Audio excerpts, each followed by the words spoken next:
together with my wife and family. They joined me on this.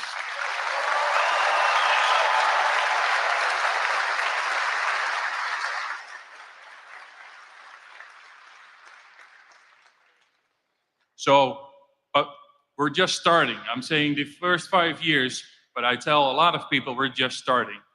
We want to be part of the future of America. So what we're gonna do, we're gonna build and help to build the future of America with our panels.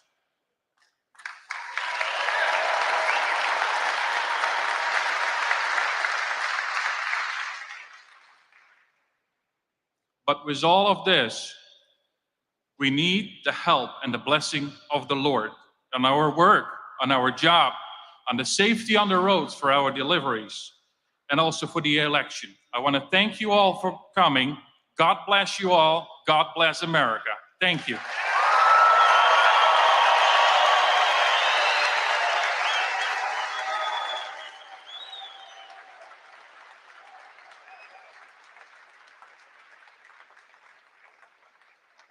Ladies and gentlemen, please welcome to the stage candidate for U.S. Senate and former Congressman Mike Rogers.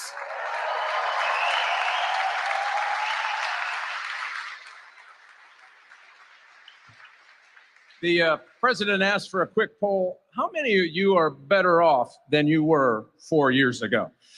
How many are fired up for another 4 years of Donald Trump like that?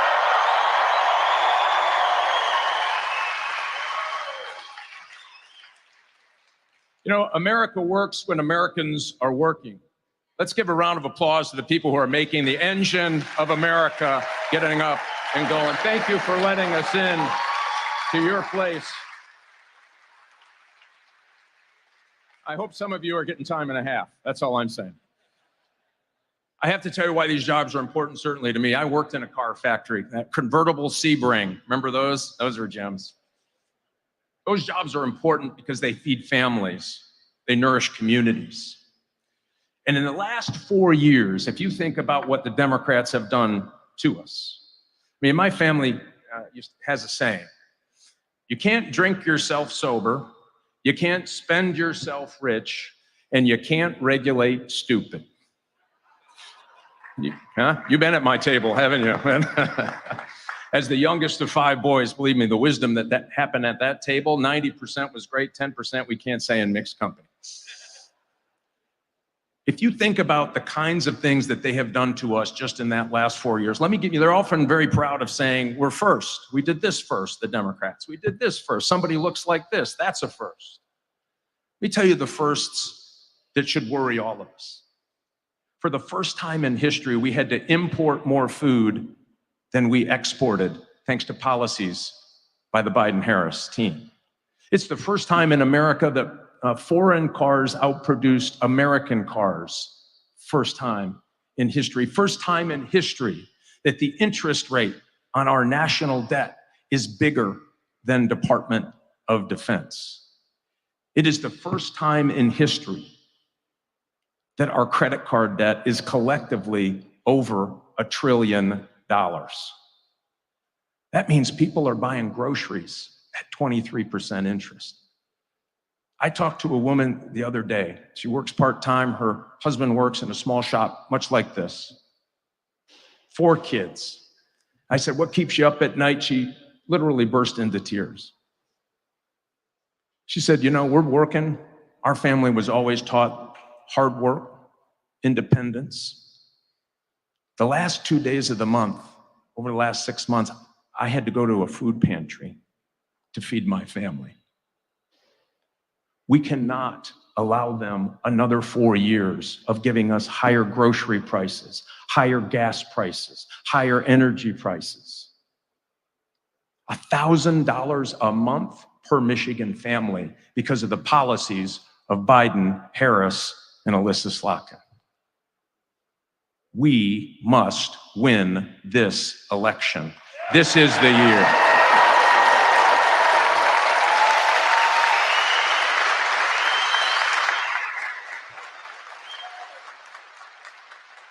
And I'll just tell you quickly, my opponent, way out of the mainstream. Don't believe what they're saying on television. When she had a chance to stand up police officers and make sure that they didn't lose their home while they were doing their job, she voted no. When we had a chance to stand up and protect women's sports, she voted no.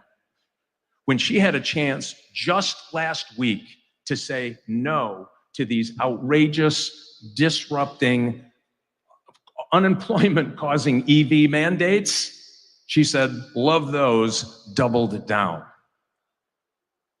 This is an election about Michigan's future. You can't have somebody that says it's okay to ban gas engines go back and try to represent all of us in this great state. So we have to do something today. A, we need you to be as fired up as ever for Donald Trump. When he gets here, yeah, you bet. Pick up his spirits. He's already doing great. I don't know if that guy ever gets down, but he will feed off of you. He's got a whole nother one on the other side of the state tonight.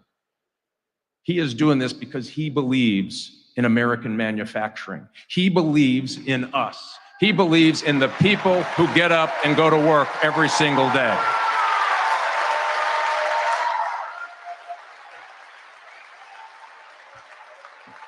So let's do this in November for your hard work. By the way, they spent $40 million on this Senate seat. It's all pouring in from around the country. They're trying to buy it. And I'll tell you why we're tied in the polls. Because we've had people going door to door and making phone calls and picking up their crazy Uncle Earl and dragging them out saying, you're going to get involved this year if you've been involved in any other year. And you all know who crazy Uncle Earl is. You all got one. That's how we're going to win, by people. And in November, we're going to tell police officers who they have treated like doormats, we've got your back.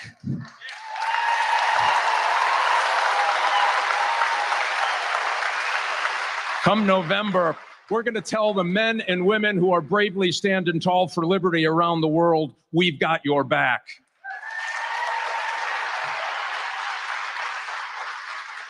For these men and women who are working hard and making our community great, we've got your back in November.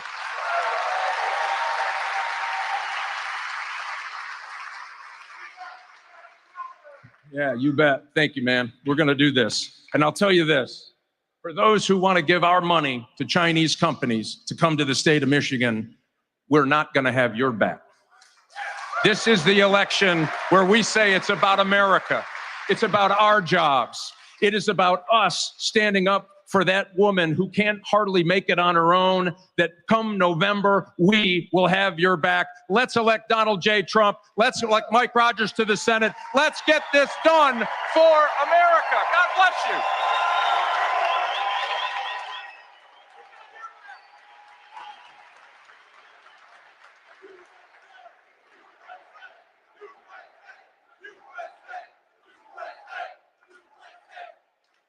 Ladies and gentlemen, please welcome to the stage former presidential candidate Robert F. Kennedy Jr.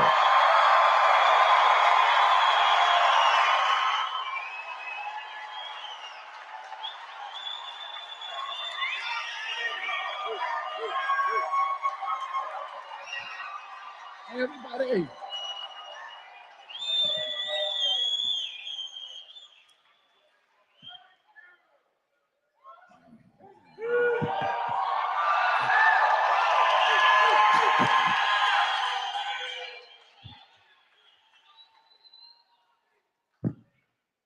Well, I spent a lot of money on getting on every state ballot in this country. We got 1 million Americans to sign their names to petitions. We built a network in every state in this country. The entire time, our polling and all the national polling was showing that the majority, about 57 to 60%, of the people that wanted to support me, if I dropped out of the race, they said that they wanted to vote for Donald Trump. So I was hurting Donald Trump. I was hurting the Republican Party. But the Republican Party did nothing to stop me from getting on any ballot. Donald Trump was critical of me in a way that was congenial, that was respectful, and that was kind. But he did nothing.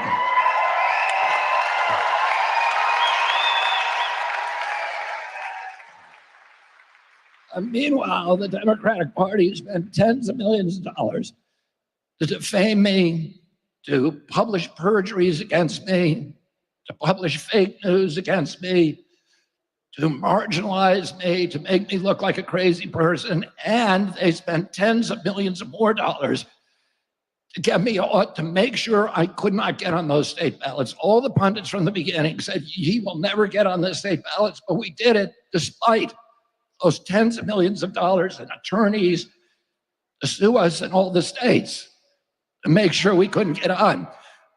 The Democratic Party sued me to keep me off the state here in Michigan, off the ballot. And the day that I announced for Donald Trump, they pivoted and sued me to keep me on the ballot. And so far, they've won that lawsuit. So my name is going to appear on the Michigan ballot. But I don't want you to vote for me. I want you to vote for Donald J. Trump.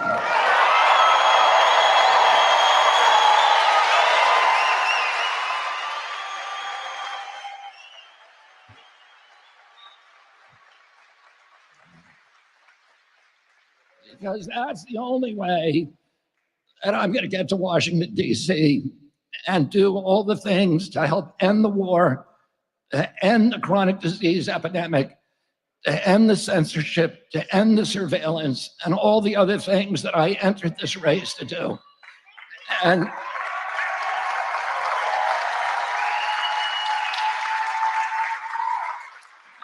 I've been a Democrat my whole life. And I heard all of the descriptions of MAGA during the 2016 election. And I bought into a lot of them. And then one day I heard Hillary Clinton criticize Tulsi Gabbard for being a communist, a Russian plant. Tulsi Gabbard, who put her life on the line again and again for this country in military service, something that Hillary Clinton never did. And I began to have doubts about what I was being told about MAGA. And when President Trump got elected, I said 80 million people voted for him. How can we dismiss 80 million of our fellow Americans as deplorables? Oh, I don't want to work in Washington, D.C. I have a good job. I have a great life. But I want to help these kids so that we can end the chronic disease epidemic. And I went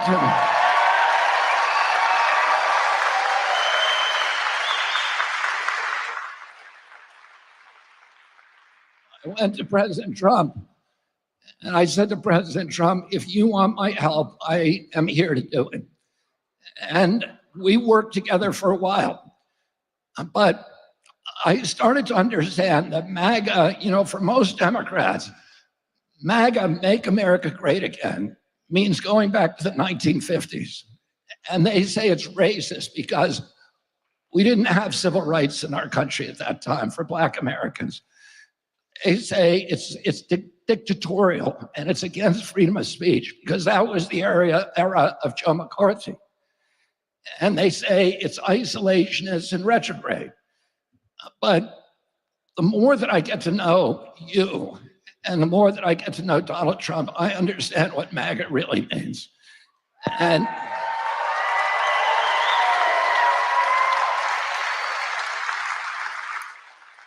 I asked Donald Trump about what he thought MAGA meant, what era we were going to make America great again. And he said, the era of your uncle, John F. Kennedy. And that was the era when America was at its apex, here and abroad. We were the wealthiest country in the world. We owned half the wealth on the face of the earth. The American middle class was the greatest economic engine in the history of mankind. We had a robust union movement that was making sure that American labor had dignity and good jobs. We had virtually every American believed in the accessibility of the American dream, which meant at that time that if you worked hard, if you played by the rules, you could afford to buy a home. You could take a summer vacation. You could raise a family, and you could put something aside for your retirement on a single job. There's no American now in my kids' generation. Sorry, my duck is calling. There's no American now in my kids' generation who believes that that contract applies to them. This is a demoralized generation. In 2013, there was a poll in which Americans under 35 were asked, are you proud of the United States of America? And 85% of them said yes. The same poll taken 6 months ago, only 17% said yes. We have an entire generation that is alienated, that is disaffected, that has lost faith, hope for their own futures, and has lost their pride in our country. And to me, that was one of the most tragic data points that I learned about in this election. We have kids, the greatest asset that I had as a boy was this intense pride that I had about the United States of America. And we were, at that time, a moral authority around the world. The people all around the world wanted to be in America. They looked to us for leadership. They knew the difference between leadership and bullying. They didn't want us making wars. My uncle was asked by one of his best friends, what do you want on your gravestone? And he said, he kept the peace. He said, the primary job of a president of the United States is to keep our country out of war. He said that he didn't want African children and Latin American children and Asian children, when they heard about the United States of America, to think of a man with a gun. He wanted them to think of a Peace Corps volunteer.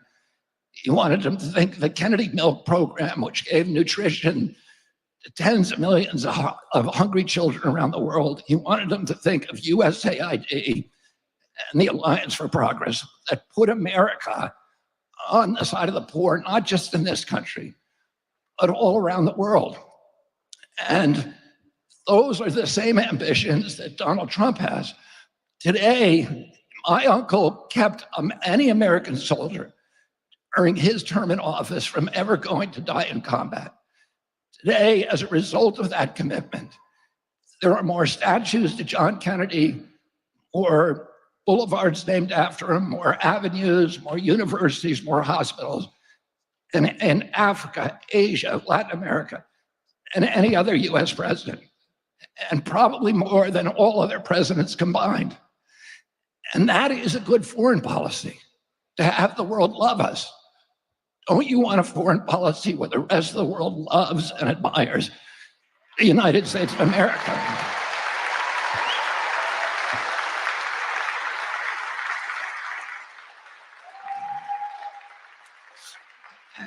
And when he says, make America great again, that's what he's talking about. And one of the things that we learned at home is that we not only had to be virtuous as a nation, we had to be virtuous as individuals. We had to, for example, tell the truth when we did something wrong. So one time I hit a baseball through my mom's window and broke it. And my dad said to me, before you answer this question, I want you to remember what George Washington did. He cut down the cherry tree. This is a story every American knew at that time. His father asked him who cut it down, and he said, I did. He always admitted when he was wrong. And now the Democratic Party has given us a loophole around that mandate. All you have to know is 7 words, and you never have to admit to doing anything wrong again. And do you know what those 7 words are? I was born in the middle class. Oh.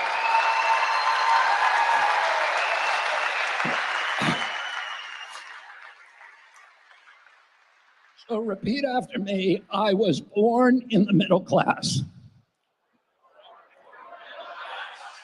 So the next time your boss asks you why you were late for work, what are you going to say? And the next time your wife asks you why you didn't take out the garbage, what are you going to say? And the next time your landlord asks you for the rent check, what are you going to say? That's all you have to know, and you don't have to answer any question. And we know why she didn't want to answer that question, because there's no good answer to it. By every indicia in which we measure the welfare of our economy, the Trump administration excelled, and the Biden-Harris administration has failed us. Inflation on average during the Trump administration was held under 7%. Now it's at 20%. Gross rents have almost doubled. Mortgages have more than doubled in just 3.5 years. Groceries have gone up. Gasoline has gone up. Electricity has gone up. Healthcare has gone up. Do you know the only thing that's gone down? Wages. So though that is not a success story, and I don't blame her for not wanting to answer that question.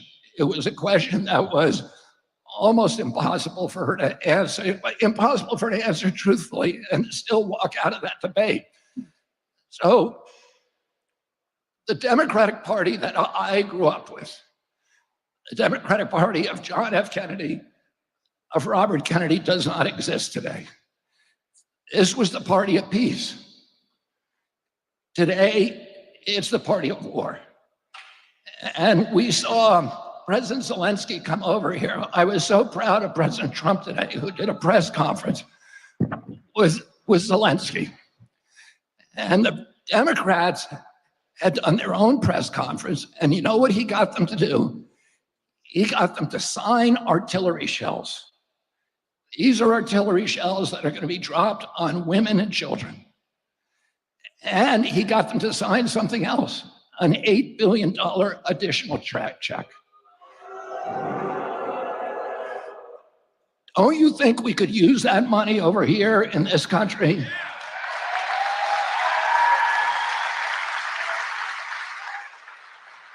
This was a war that we were lied to from day one. We were told that it was unprovoked invasion. We weren't told that Vladimir Putin and every other Russian leader told us for 30 years, if you go into Ukraine, we're going to have a military reaction. It is a red line for us.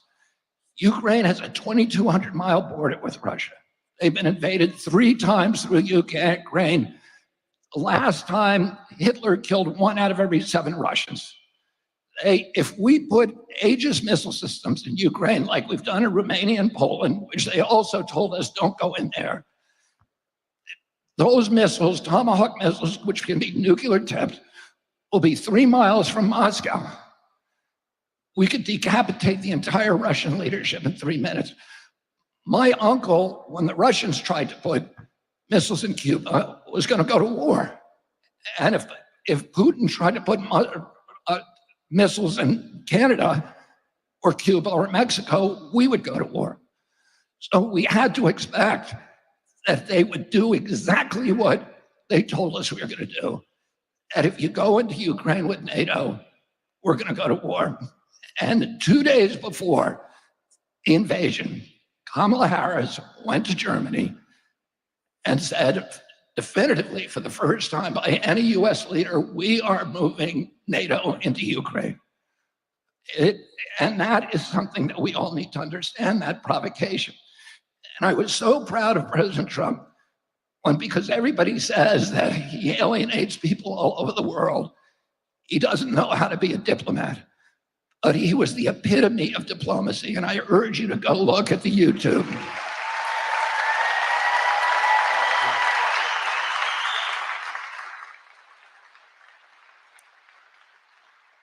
He was kind and civil to President Zelensky, but he was also firm in his resolve. And he said, I've had a nice meeting, but I have not changed my mind.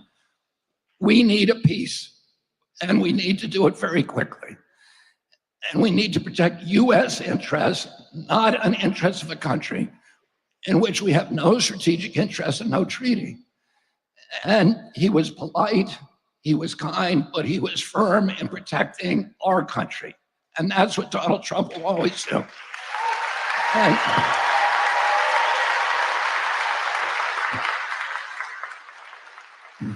And it was especially impressive to me because I know what Donald Trump was thinking while he was having that meeting. He was thinking, I want to turn this guy over and hold him by his legs and shake all the money out of his pockets. And I hope it adds up to $208 billion because that's what we get. That's what the Democrats gave him. And we need to bring that money home and spend it here on our communities.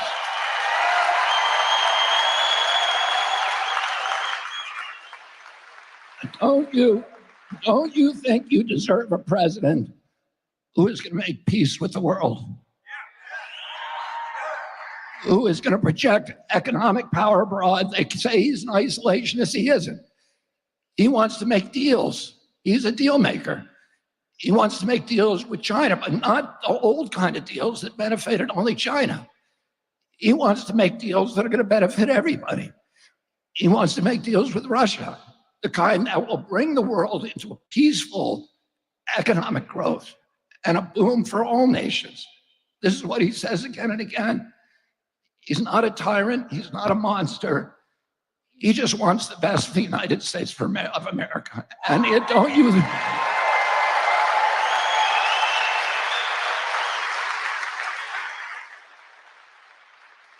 The Democratic Party that I grew up with was the party of constitutional rights, of civil rights, and particularly the right of freedom of speech, which my uncle and my father treasured. They thought this is the basis, a fundamental bedrock of American democracy is the free flow of information. And when government gets involved in censoring information, that is the beginning of totalitarianism. And we know this because we read Orwell and Aldous Huxley and Robert Heinlein and Alexander Solzhenitsyn and Arthur Kessler when we were growing up. And that was the lesson that was repeated in civics lessons again and again. The one thing that you never allow a government to do is to censor speech of any kind. And if you do that, is the first step down the slippery slope of totalitarianism. So the Democrats are trying to say that Donald Trump hates democracy, that he wants to be a dictator, but they're all advocating now, openly advocating the censorship of our speech. And what they say is, well, we don't want to censor all speech, just the lies. But they want to determine what's the truth and what's a lie. And who was the biggest perpetrator of lies during the COVID epidemic? It was the government itself. They were the ones promoting disinformation and misinformation.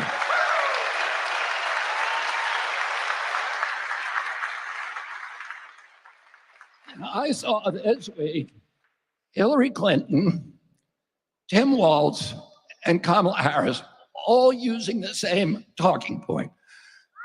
That the next administration is going to get rid of misinformation and disinformation because that is not protected by the First Amendment. Well, it is. The First Amendment protects lies the same as it protects speech of truth. The First Amendment was not written to protect the kind of speech that we all want to hear. It was written for hard times, protect the speech that nobody wants to hear. And that is the fundamental foundation stone of democracy, that everybody gets to say, to have their own truth. And as Louis Brandeis said, the remedy for bad speech is not censorship, never, because that turns to totalitarianism. The remedy for bad speech is more speech. And that's something that Donald J. Trump understands because he's been censored himself. And he understands it very acutely. He's seen the weaponization of the federal agencies to silence him, to destroy the electoral process, as they did to me. The Democratic Party has not had an election.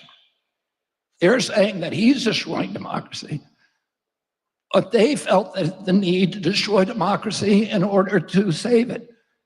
They would not let me participate in the primary. And Kamala Harris never got a single primary vote. We don't know who appointed her. And that's not democracy.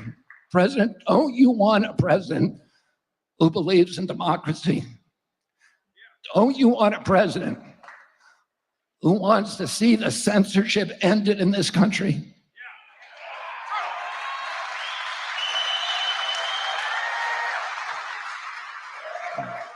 Don't you want a president who's going to end the surveillance state and make our country the beacon of freedom around the world once again?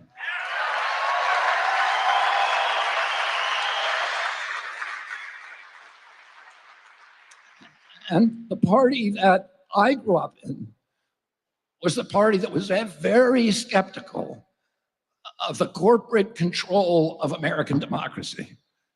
Republican Party was the party of corporate control. The Democrats were on the side of working people, of the poor, of the cops, the firefighters, labor unions. And today, there's been an inversion. During the 2020 election, roughly 50% of the people in this country supported the Democratic Party, and roughly 50% supported the Republican Party.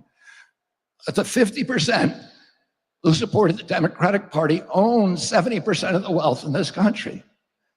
The 50% who supported Donald Trump own 30%. As Charlie Kirk said to me the other day, Donald J. Trump chased the billionaires out of the Democratic Party. Out of the Republican Party, excuse me. The Democratic Party today is the party of big pharma, big tech, big ag, big food, the military industrial complex, and Wall Street. Look at the people who are pouring money into the Harris campaign. This is why they've collected 2 to 3 times more money than Donald Trump. They have all the money on their side. We have the people.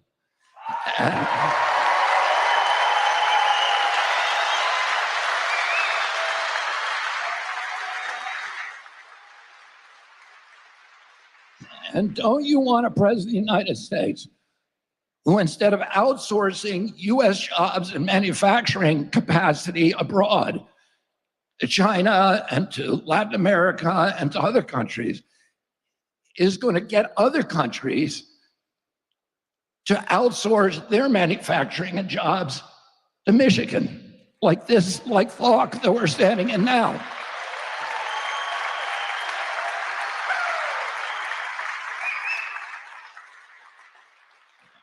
And don't you want a president who is going to protect our border?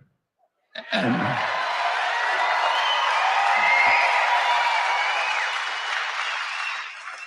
raise your hand if you think it's a good idea that the Mexican drug cartel, the Sinaloa cartel, is now running US border policy. That's not good for our country. Do you think that's good for our country? No. It's terrible, and it's terrible for working people. In the last 10 years of his life, I worked very, very closely with Cesar Chavez, who was a very close political ally and personal friend of my father. During that, and I was a pallbearer in his funeral in 1993. But during that period, I was working with him on pesticide issues because Hispanic farm workers, 15,000 of them are poisoned, many of them killed by pesticide exposures every year, and their families are devastated. Cesar Chavez's other big issue was closing the US border because he understood, and I was at the border many times.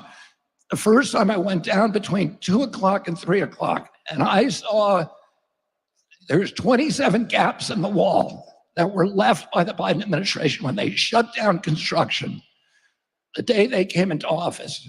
And all the material that we've already paid for is sitting right next to those gaps in the wall. They could easily rebuild them right now. President Harris says there's nothing I could do. Yeah, there is. You could just finish the wall. And when I was down there at 2:00 in the morning, it looked like the start of the Boston Marathon. There were people, humanity pouring across, and the Border Patrol had their job had been repurposed from protecting our borders, escorting people to the Yuma airport and sending them to any destination in our country. It's the most insane thing I've ever seen. And it's crushing the social safety net in our country. And the reason Cesar Chavez wanted to close the border is he saw that all these illegal migrants who were coming across were destroying his capacity to negotiate for good working conditions and good wages for his American workers. And that was obvious at that time, not only to Cesar Chavez, but the entire Democratic Party. Today, because President Trump said we need to close the wall, that's the only thing that they hear. If Trump says it, it must be wrong. So now we're open. We're up for an open border. Don't you want a president who is going to reassert control of the U.S. government, of our immigration policy?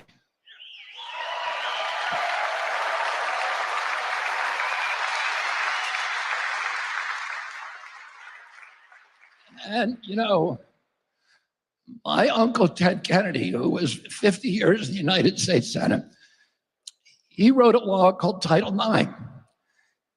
And that law, and he got Republicans and Democrats to support it, but that law created equality in women's sports because he said, and women ought to be allowed to compete, and they ought to have the same rights as men to compete. And that's something the Democratic Party believed in, but they don't believe in it anymore. Now they're against women's sports. And finally, the Democratic Party that I grew up with wanted to protect the most vulnerable people in our society. They wanted good health for our children. And today, the Democratic Party is on the side of the big ag, big pharma, and big food companies that are poisoning our children. We now have the highest chronic disease rate in the world. Diabetes, which was virtually unknown when I was a kid, an average pediatrician in my year, with my day, when I was a kid, when my uncle was president, would see one case of diabetes, juvenile diabetes in his lifetime, 40 or 50-year career. Today, 1 out of every 3 children who walk through his office door is diabetic or pre-diabetic. And it's costing us more than our military budget. Just that kind of mitochondrial disorder. This is bankrupting. When my uncle was president, we spent 0 on chronic disease. Now we spend $4.3 trillion. And our children are so sick and so obese that 77% of them do not qualify for military service. Our fertility levels have dropped to the lowest in the world. Teens today have 50% of the sperm count, 50% of the testosterone as teens, American teens 2 generations ago. Little girls are now hitting puberty at 8 years old because of all the estrogen that is generated by the poisons and toxic foods. We have 1,000 ingredients in our foods that are illegal in Europe. And the same companies, Kellogg and all these companies, are making products in Europe, and they don't use those ingredients there. So they know how to do it, but they're poisoning Americans when they know how to not poison Canadians or Europeans or Mexicans. And the average girl in this country is now reaching puberty between 10 and 13 years old. That's 6 years younger than a couple generations ago, and it is the youngest of any nation in the world. We are destroying our children. And that was the major reason, his commitment, Donald Trump's commitment, to make America healthy again.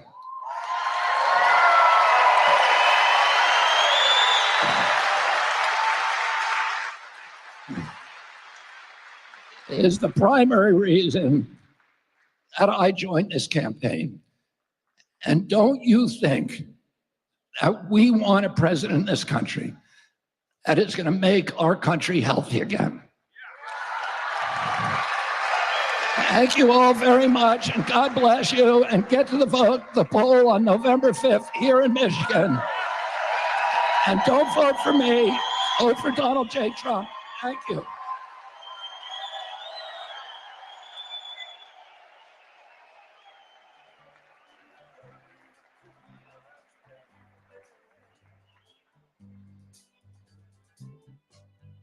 Why can't you see what you're doing to me? When you don't believe a word I say.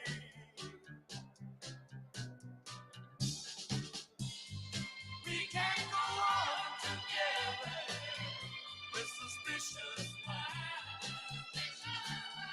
And we can build our dreams on suspicious minds.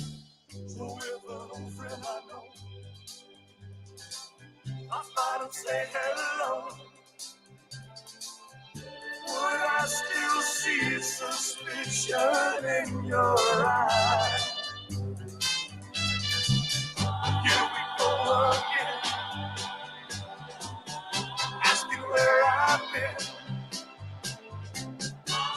You can't see the tears are real, I'm crying. We can't go on together with suspicious minds. And we can build our dreams on suspicious minds. Oh, let our love survive. Oh, dry the tears from your eyes. Let's don't let a good thing die. You know I'll never lie to you.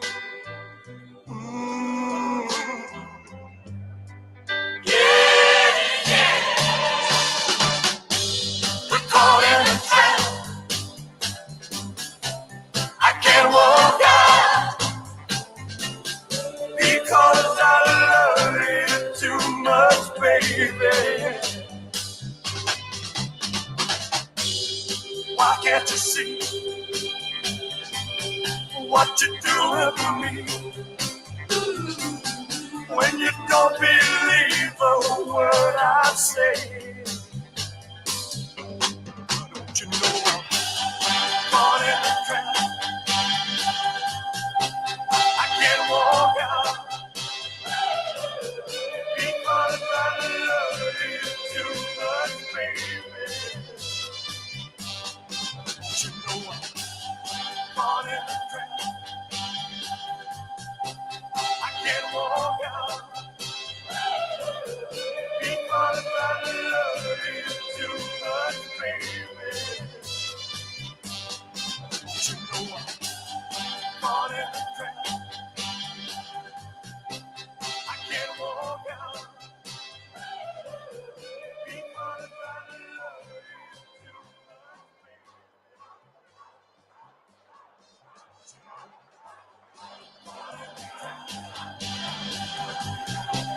I can't walk out because I love you too much, baby. Don't you know I'm caught in a trap? I can't walk out because I love you too much, baby. Don't you know I'm caught in a trap? I can't walk out.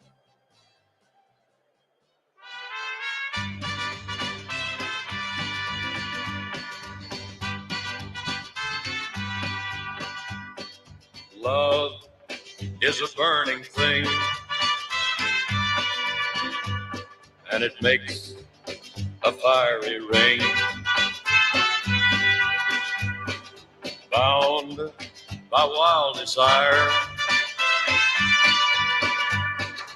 I fell into a ring of fire. I fell into a burning ring of fire. I went down, down, down, and the flames went higher. And it burns, burns, burns. The ring of fire, the ring of fire.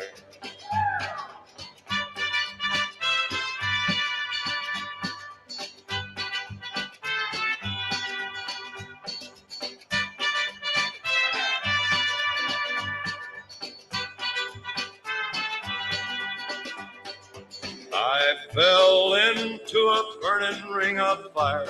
I went down, down, down, and the flames went higher. And it burns, burns, burns. The ring of fire, the ring of fire. The taste of love is sweet when hearts like ours meet. I fell for you like a child.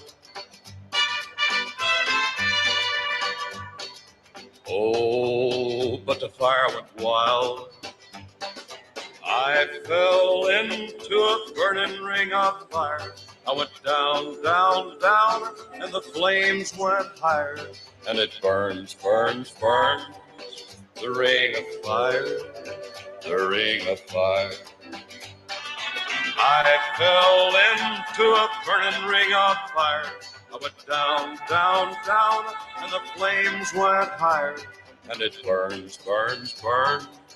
The ring of fire, the ring of fire. And it burns, burns, burns.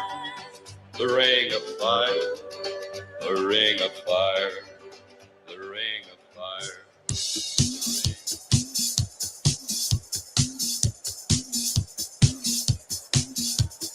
Body, body, wanna feel my body, baby. Such a thrill, my body, yeah, yeah. Wanna touch my body, baby. It's too much, my body, yeah, yeah. Check it out my body, baby. Touch my body, yeah, yeah. Talking about my body, well, check it out, listen here. Every man wants to be a macho, macho man. To have the kind of body, always in demand. Jogging in the mornings, goes man goes. Workouts in the health spa, muscles glow. You can best believe that he's a macho man. Ready to be down with anyone he can. Hey, hey, hey, hey, hey. Macho, macho, macho man, yeah. I got to be a macho man, yeah. I've got to be a macho. Oh, macho, macho man, yeah. I've got to be a macho man. Macho, macho man, hey, hey. I've got to be a macho.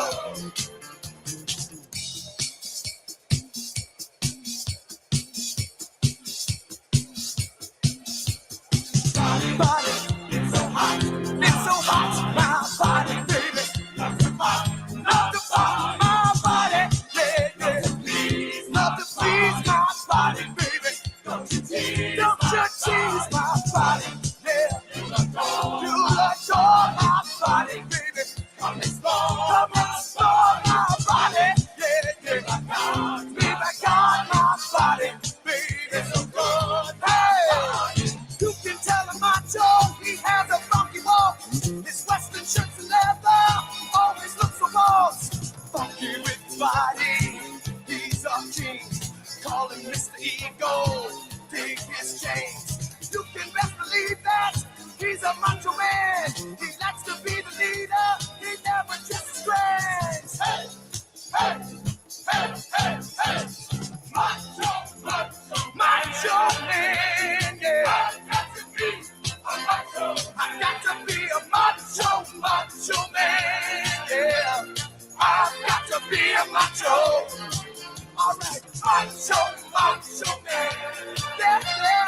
I've got to be a macho man. Macho, macho man. got to be a macho. All right.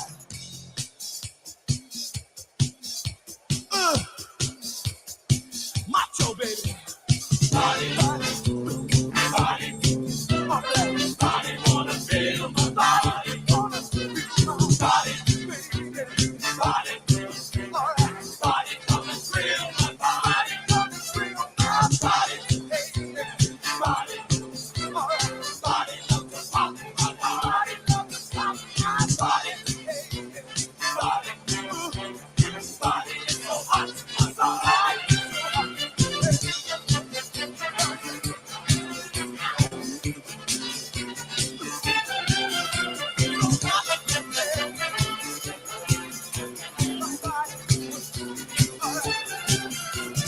Every man ought to be a macho, macho man. To live a life of freedom, machos make a stand.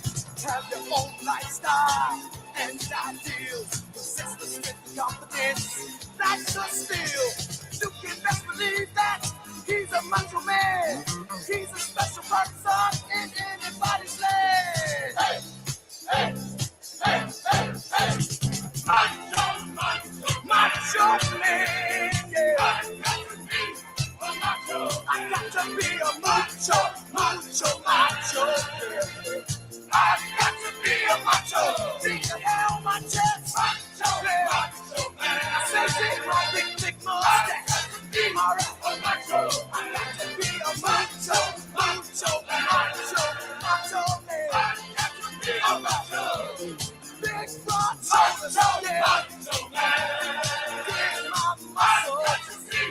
A macho man. Talking about a macho, macho man. Macho man. I got to be a macho. Hey. Macho, macho man. I got to be a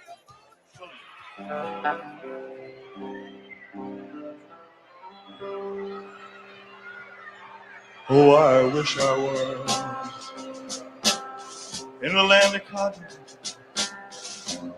Old times there are not forgotten. Look away, look away. What? Look away. Dixieland. Sing it, fella. You're on your own. Oh, I wish I was in Tennessee.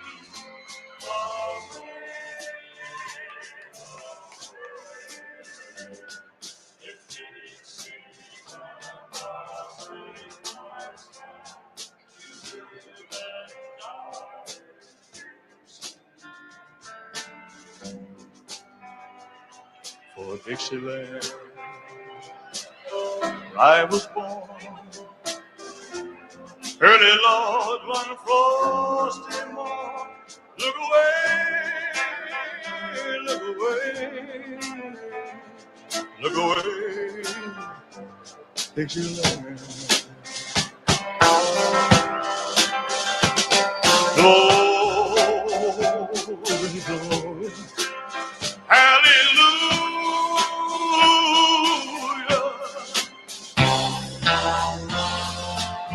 Glory, glory, hallelujah.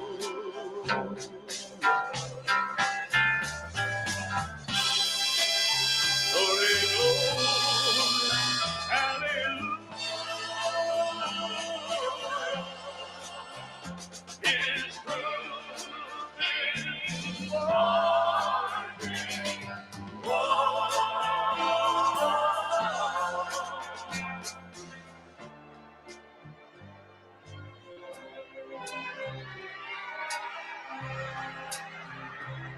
so hush, little baby, don't you cry. You know that daddy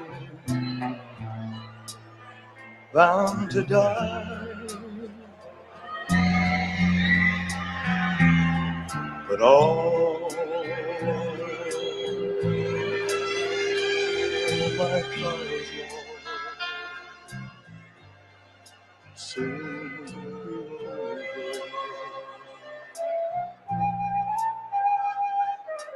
over. Rolling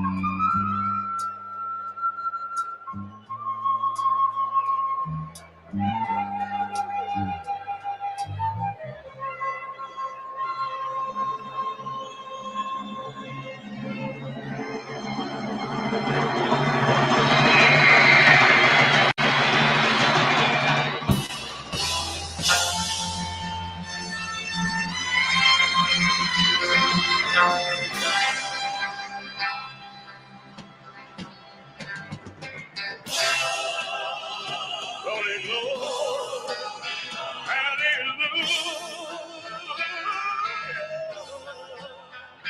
His truth is marching. Oh,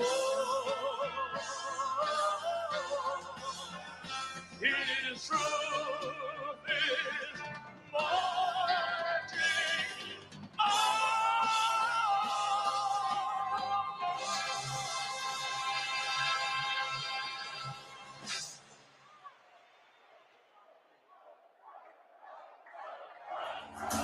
Good times for a change. See, the look I've had can make a good man turn bad. So please, please, please, let me get what I want this time.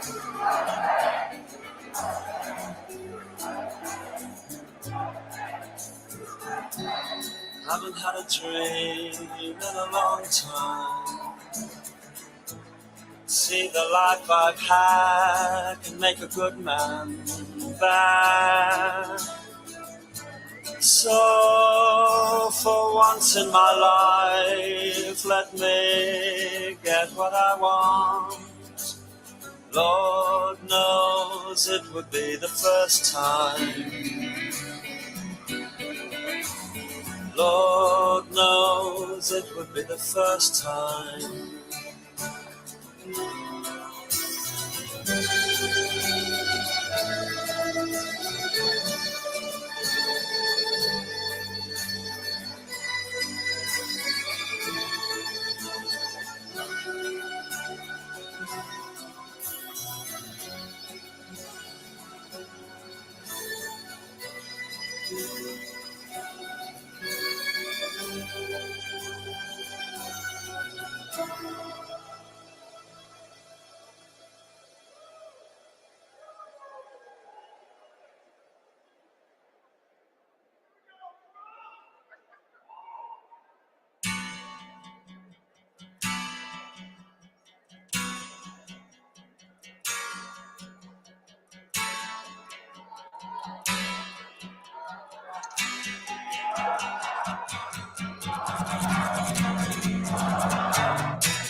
Since I was a young boy, I played the silver ball.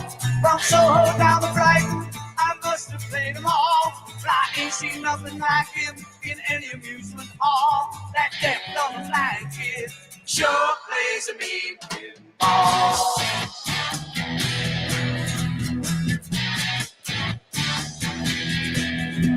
He stands like a statue, becomes part of the machine. Feeling all the bumpers, always playing clean. Plays by intuition, the digit counts as ball. That deaf, dumb, and blind kid sure plays a mean pinball.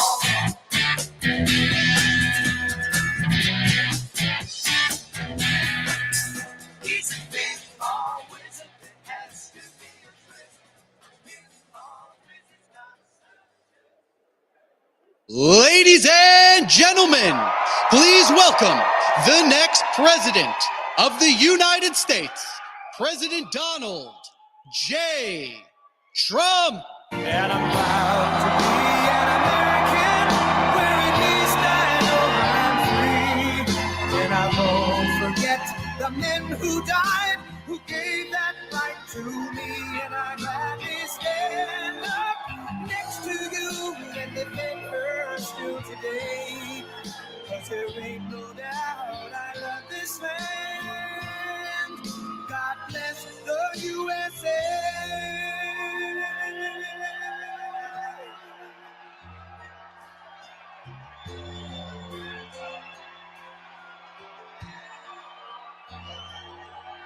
From the lakes of Minnesota to the hills of Tennessee, across the plains of Texas, from sea to shining sea, from Detroit down to Houston and New York to LA, where there's pride in every American heart, and it's time we stand and say,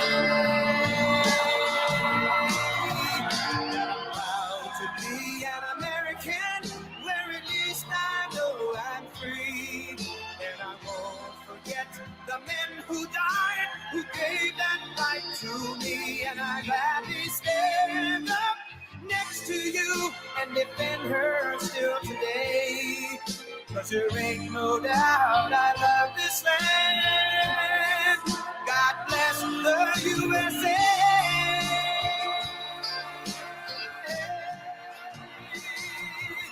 And I'm proud to be an American, where at least I know I'm free.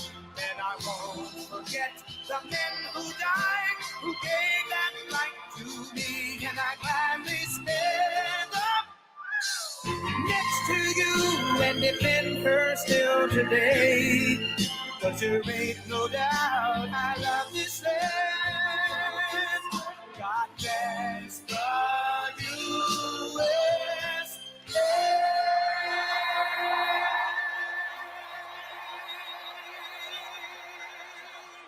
Well, thank you very much.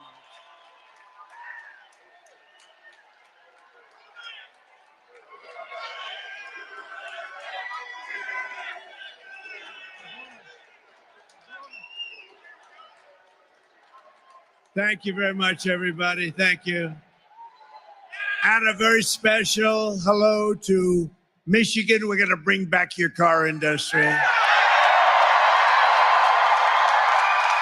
it's great to be back in this beautiful state with thousands of proud, hardworking American patriots. Before we begin, I want to just repeat something that just came out over the wires. It's big stuff, by the patriots of immigration and customs enforcement. You know what that is? That's ICE.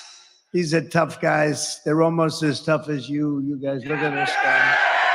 You guys. Not quite. No, these are tough people. They love our country, but you need them. But for the first time ever, we have specific numbers that were just released. And it's about the people that crossed the border illegally under Kamala Harris. That she's even running is frankly ridiculous, okay? That's not a president. That's not a president.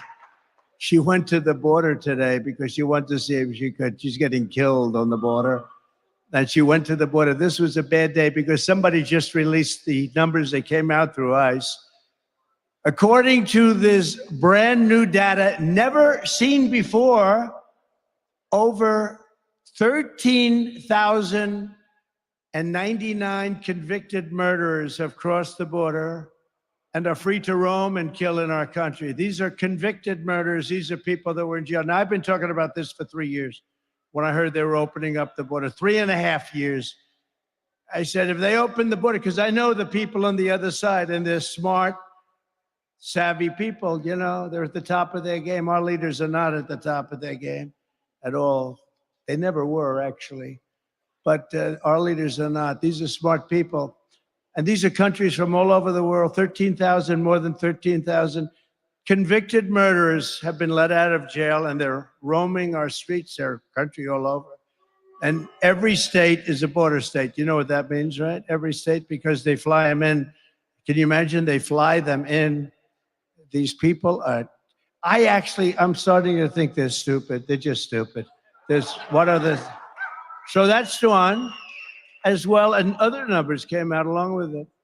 Over 13,000 convicted murderers from jails in jail. And I told you, they're releasing them from jails. And these fake people, these stupid people, will say they don't release them.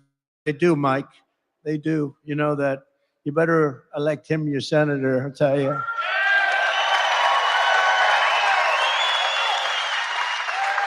as well as over, and these are specific numbers. That's why when they rounded them out, I said, I don't want them rounded out. I want the exact number, as well as 25,272 illegals convicted of rape, sex offense, or sexual assault and in jail. These are people all in jail because they don't want them in jail. They're too expensive and they don't want them in their countries. They're smarter than us. They give them to us. We're like a dumping ground. In total, 425,431 non-detained, meaning they're no longer in detention, meaning prison, non-citizens, convicted criminals from all over the world are right now at large in the United States of America, with another 222,141 illegals with pending criminal charges, and these are serious criminal charges for murder, for drugs being sold all over the world where many people have been killed, because those are the ones they put in jail. We don't do that over here. We give them a fine. You know, every drug dealer kills at least 500 people. Each drug dealer, him or her, kills 500 people. We do nothing about it. We find them. That's over 647,572 migrant criminals are in our country. It's a killing machine. It's a killing machine, and they're killing people all over our country. And Kamala said, remember, she said, oh, well, those people really don't kill like our criminals. No, no. These people make our criminals look like nice people. And I've been saying this from the beginning of the Harris-Biden disaster. It's no longer an administration, because what they've done to our country with this is inexcusable. I guess some egghead maybe said, oh, it's wonderful to release people, and it sounds so nice. We're releasing migrants into our country. But these are killers. These are people at the highest level of killing that cut your throat, and they won't even think about it the next morning. They won't even think about it. And these people are all over the place, and they're killing people. I could go through the stories, and I won't. But all over, sometimes I do. They come up, they grab young girls, and they slice them up right in front of their parents. Nobody who's allowed to do this, and nobody who's allowed this to happen to our country is fit to be the president of the United States. I mean that, too. I mean it.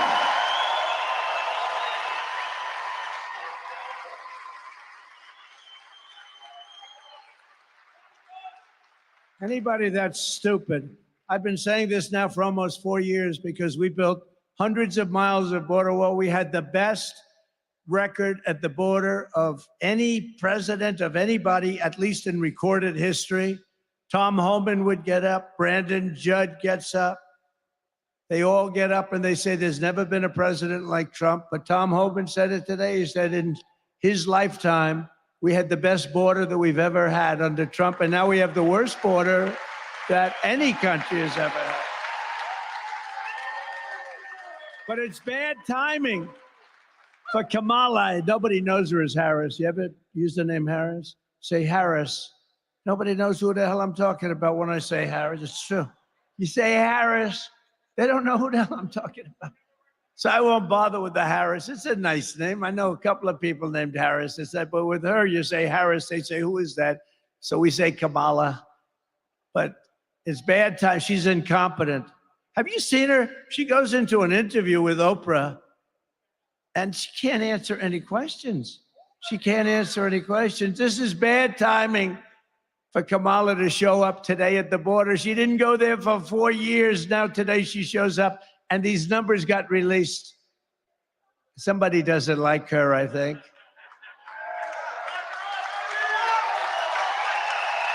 And the fake news. So I don't know, maybe she's already gone. I doubt it, but she's went to the border today. She wants to see if she could salvage, make up some lies, like she said about the border bill that Trump stopped. Let me tell you, number one, I didn't stop it. The senator stopped it. But that's the worst bill ever drawn. It's a waste of paper, and she doesn't need a bill. All she has to do is fly back to Washington and get this president that we have, if he's still president. I don't even know who the hell is president. Is he president? This is not exactly President Xi. He runs his country a little differently, although they do go after their political opponents pretty violently. I will say that. But they don't go after the murderers, the drug dealers. Get this guy to sign a little dot. You sign right over the little dots, and you sign your name, Joe Biden, and you say on it to Border Patrol, close the border, and they close the border. That's what I did.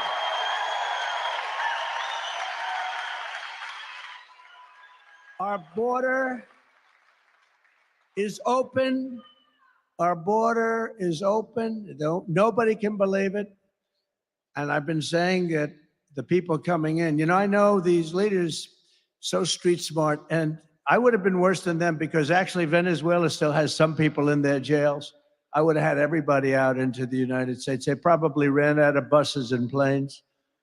But the rest of them are coming, don't worry about it. But all over the world, not just in South America, all over the world, they're coming from the Congo and Africa. A lot of people coming from the Congo and Africa.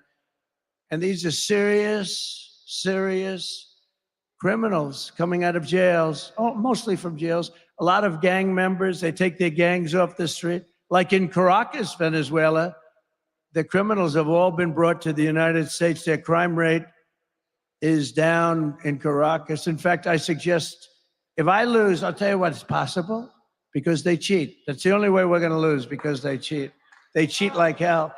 If we lose, the next time we're going to have the same group of people in Caracas, Venezuela, because it's much safer than any place in our country if she wins. Much safer. So let's go to Caracas.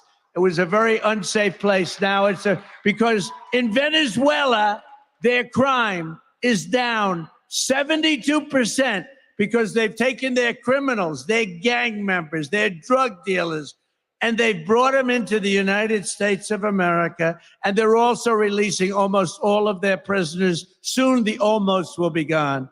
Their prisons will be empty. Their mental institutions and insane asylums will be empty. They're dumping them in our country, and I never had proof. And those fake news reporters back there, they say, Trump, what would he know about that? What would he know? You know why? It's common sense. We're the party of common sense, by the way, just so you know. Common sense. So these numbers just came out. Nobody's ever seen these numbers for years. Nobody's ever seen them. And probably some patriot in ICE or somebody just did something. They just said the country's going bad. You can't have a country like that. We have, think of it, murderers, convicted murderers in prison for life. Many get the electric chair or they get whatever their form of death penalty. These are convicted people for life are now in our country. And I can finally look at them and see, I say, I told you so to the fake news. These are hard, tough, vicious criminals that are free to roam in our country. And now for the first time, I can say it. And, I knew it before when you have open borders, but they're dumping everybody in here. I knew it before, but these numbers are actually worse than I ever thought. They should have been released far earlier so that we could have done something about it. I wish we had them 3 years ago, but we didn't. And now we have a problem, and you can't have her as your president. She doesn't know what the hell she's doing. She should resign in disgrace for what she's done to our country, not run for president. She was the border czar.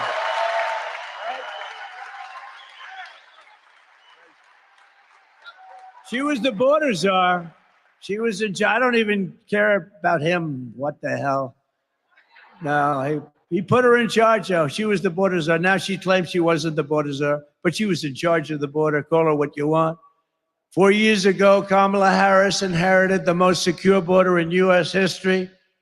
And as border czar, she then set the all-time record for illegal immigration into our country every single year. And many of these people were stone cold criminals and murderers. She willfully and deliberately erased her own nation's borders, a crime so wicked as to defy description. As former ICE director and a great man, Tom Homan. Anybody know Tom Homan? Tom Homan, I say, is central casting for doing what he does better than anybody. Brandon Judd, Kuwait. Oh, we have great people. These Border Patrol guys, I got to know them all. They're great. They want to do their job. They could sit back and let it happen. They go crazy. They see what's happening to our country, and they're not allowed to do the job. But as Tom Homan just said, just put it out, I've worked with 6 presidents. I know all about police work, and I know all about policies work. I know what policies don't work. President Trump was a game changer, and we saved thousands of lives by securing the southern border. Biden and Harris took the most secure border in my lifetime. This is from Tom Homan. And unsecured it on purpose. So he unsecured the border. They did. I don't know why.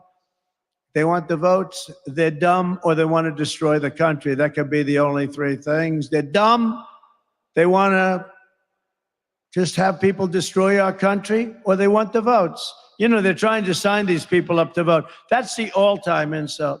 They are working full-time to sign these people, many of them murderers, to vote so they can cheat on the election, because that's what they do.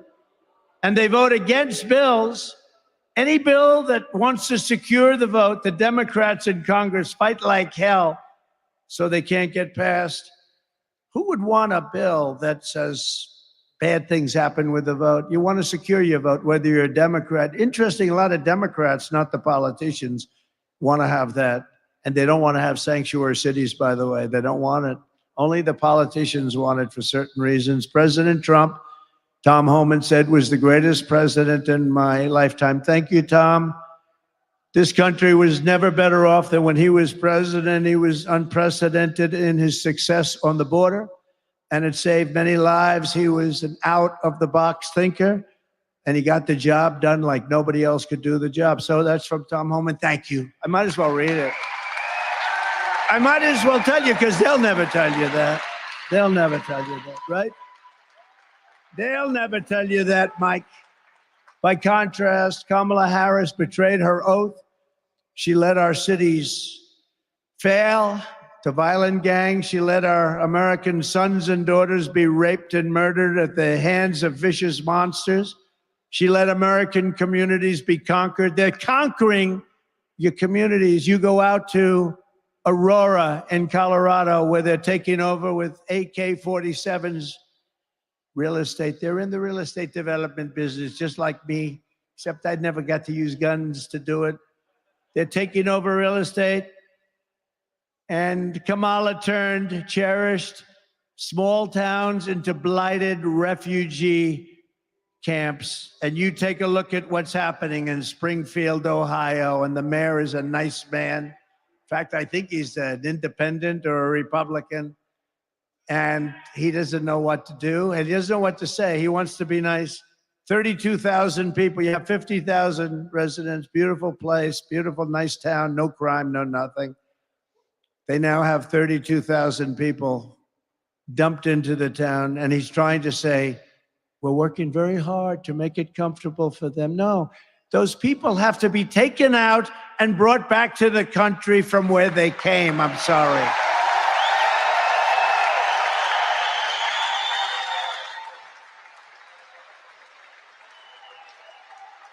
The mayor said, we're looking for interpreters. It's so hard to find interpreters because nobody speaks English, right?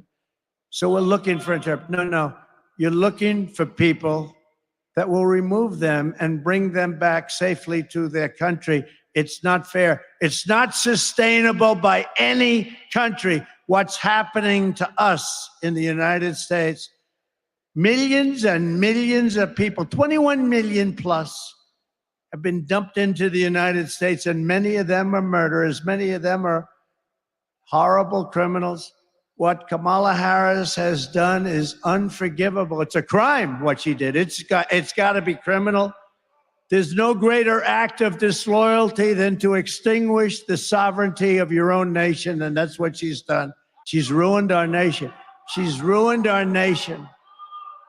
And you know, I've always talked about this, and I've talked about it strongly, but I'm just realizing as I'm talking right now, and not even going off a teleprompter because the teleprompter's not tough enough. I'm saying, and by the way, isn't it nice to have a president that doesn't need a teleprompter?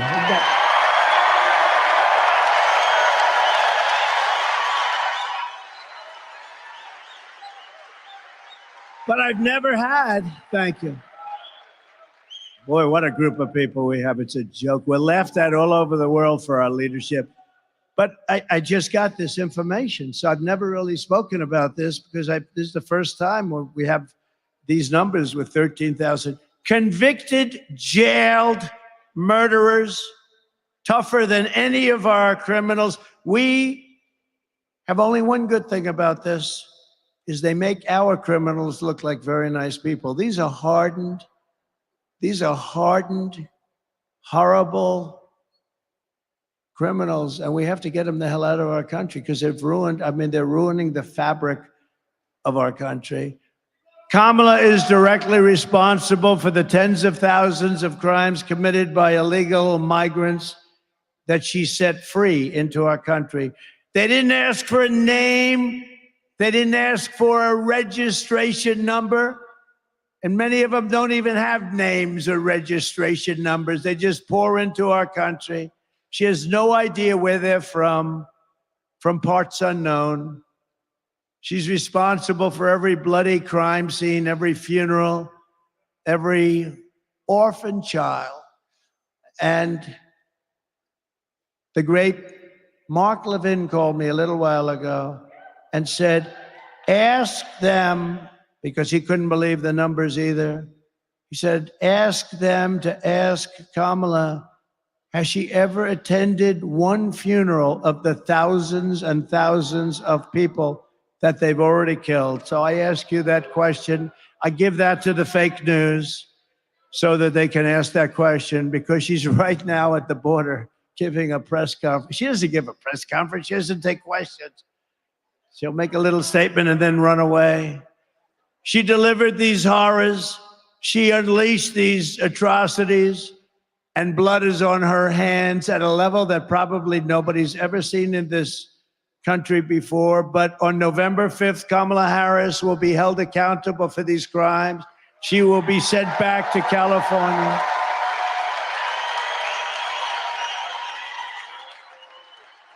And we will close the border. We will stop the invasion. We will begin the largest deportation operation in American history, and we have no choice but to vote. Have no choice.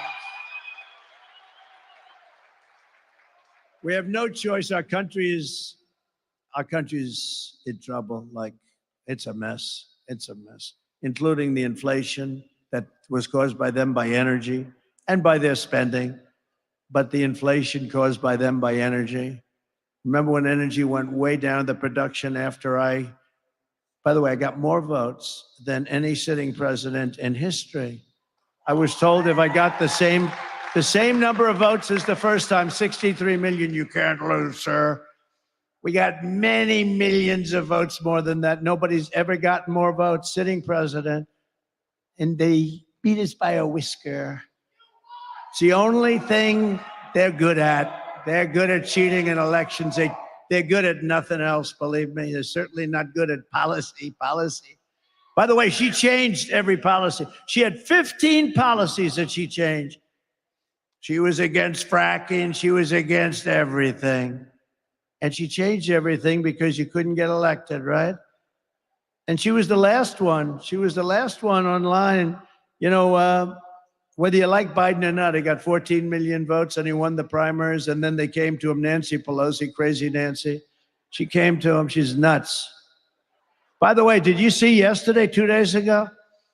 So I'm not much into this stuff, but Visa crashed because the government went after. The government filed a big suit against Visa. Nancy and her husband sold their stock the day before it was announced. Nancy Pelosi. So why don't we get some AG somewhere like in a Republican territory? And why don't we get them to do a little investigation? Sold the Visa stock. Are you listening? They're probably turning off the cameras now. They don't want to report. The day before, the government announced a major investigation, the biggest there is, can't get worse, into Visa. They sold it the day before. It's amazing, isn't it, huh? I'm proud to say I think I'm the only politician that's lost. I've lost billions on it. I don't give a damn. I knew I'd lose a lot. I didn't know I was going to lose that much. I wanted to lose. I could have made a fortune. I could have been like Hunter, sell paintings for $500,000. I would have gotten much more. Say, you got to give me $5 million for that painting. I haven't painted before, but I have a lot of natural talent.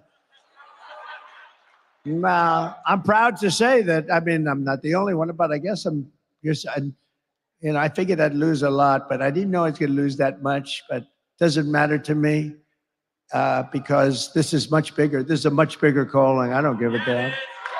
I don't give a damn. I don't care.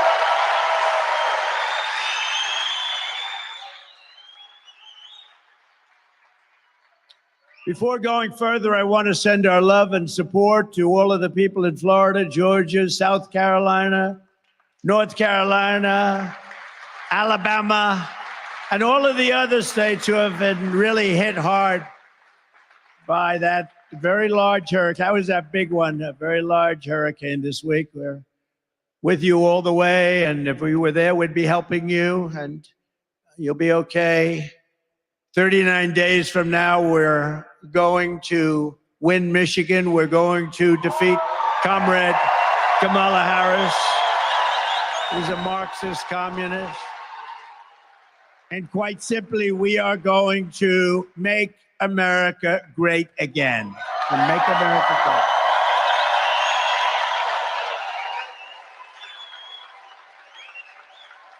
So I didn't want to go off on a tangent, but I did want to bring up a little thing called crime.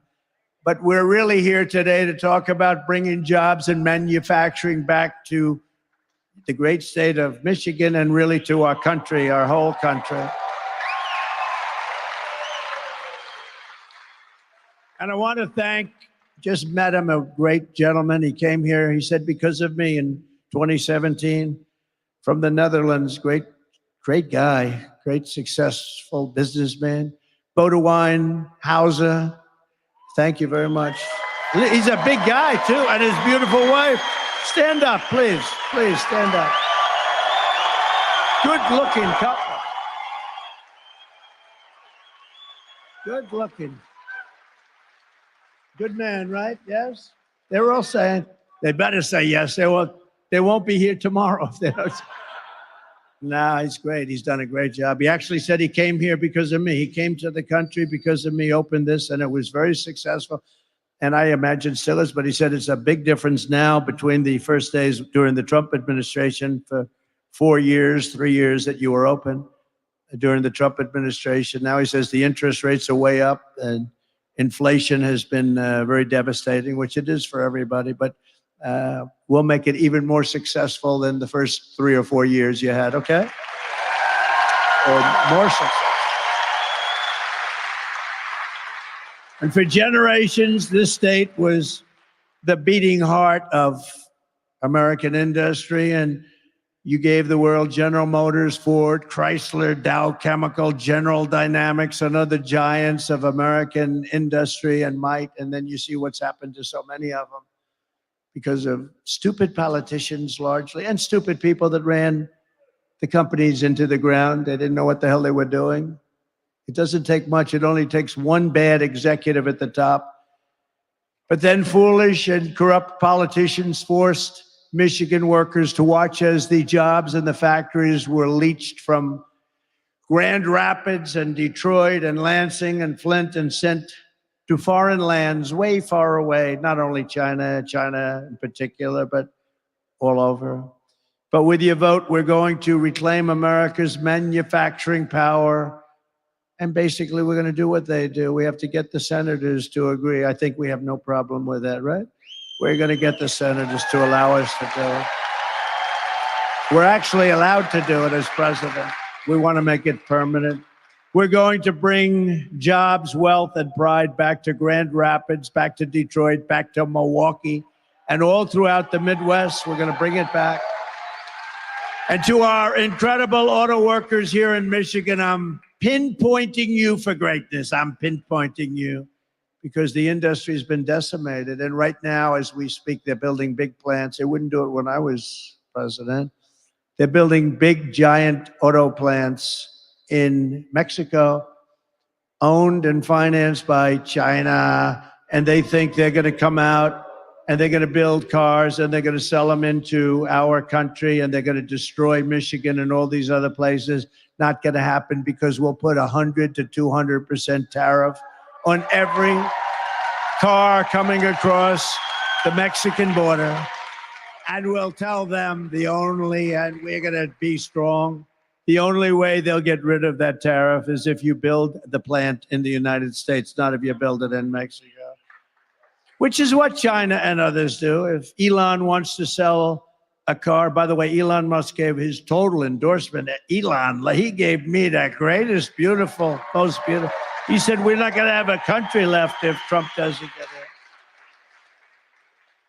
And you know what I'm going to let Elon do? Unless you people disagree, I'm going to get Elon, and he's great at this. He's going to be our cost cutter. I think he can save trillions, right? He wants to do it so badly. I don't think I can get him full time because he's a little bit busy sending rockets up and all the things he does. But he's so much into that. He said the waste in this country is crazy, and we're going to get Elon Musk to be our cost cutter. He's going to do it for zero. He doesn't want anything, but he wants to see this country be great, and he'll do it. And having his endorsement is a great endorsement. We have some really great endorsements, I will tell you that. But we'll get him involved, and mostly on that side of it. And it's going to be incredible what he'll be able to do without hurting anybody. Just waste. It's waste, fraud, and abuse. Do you ever hear the expression waste, fraud, and abuse? You get rid of that, everybody lives much better. We have a country that's really strong again. If I'm not elected, you will have no auto industry. Your industry is being taken from you like candy from a baby. I see it happening with the all-electric, and I'll tell you, electric cars are wonderful, but not for everybody. I will end the mandate on day one for all-electric cars.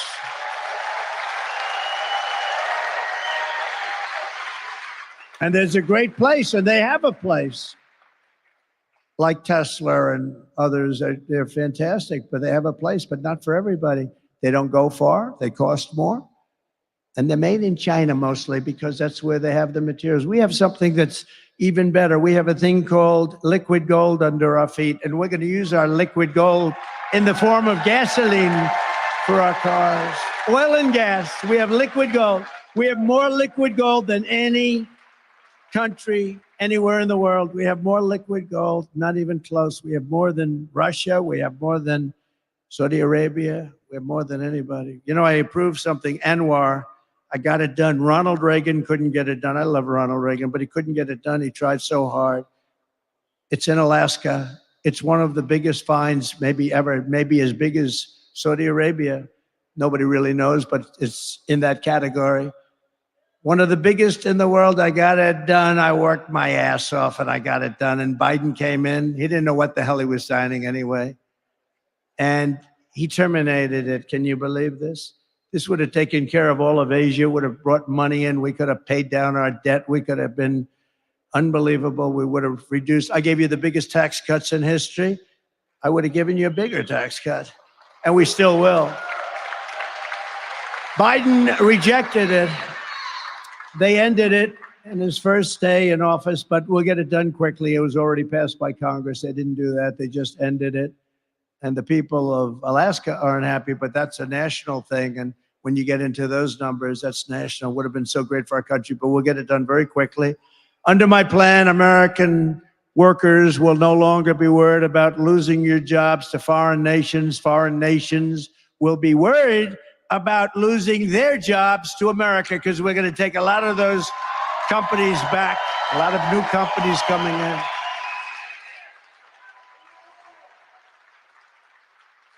I want German car companies to be American car companies. I want them to build their cars in this country, not in Germany.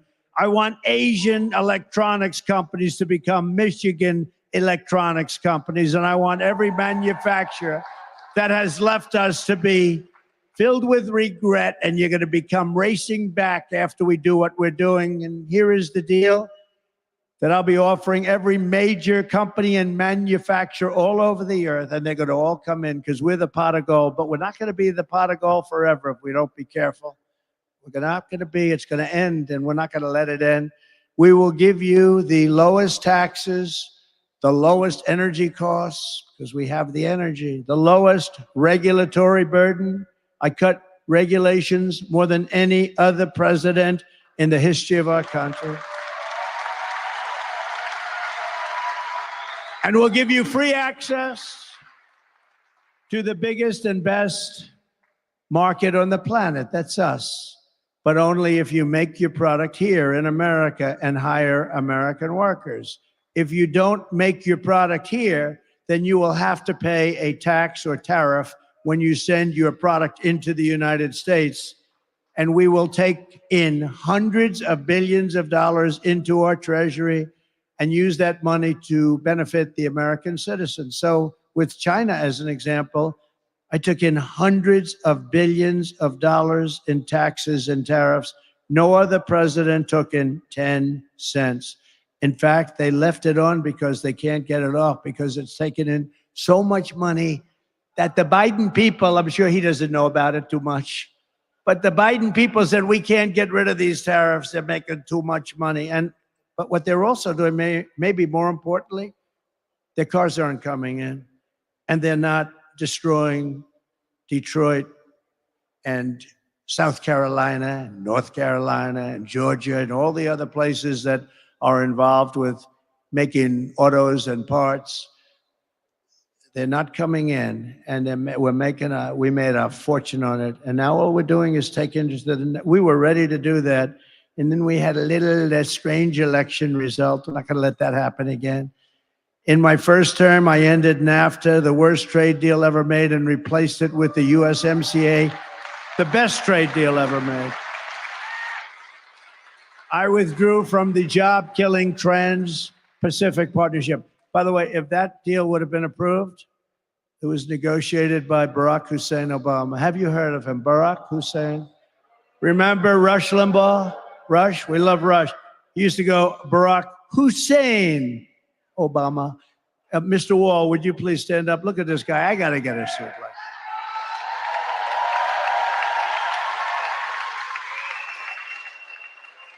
He's a successful guy. He's been to 293 rallies. This isn't a rally. This is a workers' meeting talking about bringing our jobs back into the country, which will go so fast. But he's been great. Have I done a good job? Yes? You better say yes. That's it. Thank you very much. Great guy. I renegotiated Barack Obama's Korea trade deal, which was a disaster, to restore the protective tariff on foreign pickup trucks. You know, the pickup trucks is where the car companies make most of their money, because we put on a tariff and we kept the tariff, and therefore they can't compete with us in our country. And we actually make pickup trucks in this country. If that would have gone, called the chicken wire tax, if that would have gone out, you would not have any trucks being made in this country. I stood up to China like never before, placing a 27.5% tariff on all Chinese automobiles, saving the U.S. auto industry from total obliteration. The cars don't come in because they can't compete.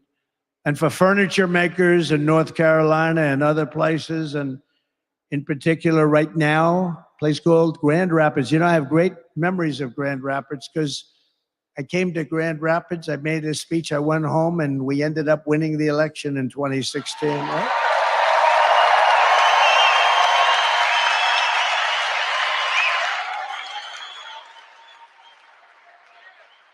But I put a 22% tariff on Chinese furniture. They were destroying North Carolina. They were destroying your furniture areas where you have a lot. Just absolutely destroying. And you make better furniture, by the way. I bought a lot of furniture. I'd go here, I'd go down to with hotels. As I built hotels, I'd buy furniture. I'd go do it myself. People don't believe it. Well, you really buying furniture? Yeah, I'm buying furniture, a lot of it. But I'd go, and it was like North Carolina was the furniture capital of the world. And then it was decimated by China because politicians allowed that to happen. It should have never been allowed to happen. We're going to bring all those companies back, and then we're putting a tariff on China. We're selling their furniture here so that these people can make their furniture. They're better than anyone else. I bought some of that Chinese furniture, and people would sit down in a chair, and the chair would break, and they'd end up on their ass, and then they'd sue me. I never had that with North Carolina. I never had it with Grand Rapids. No, it's true.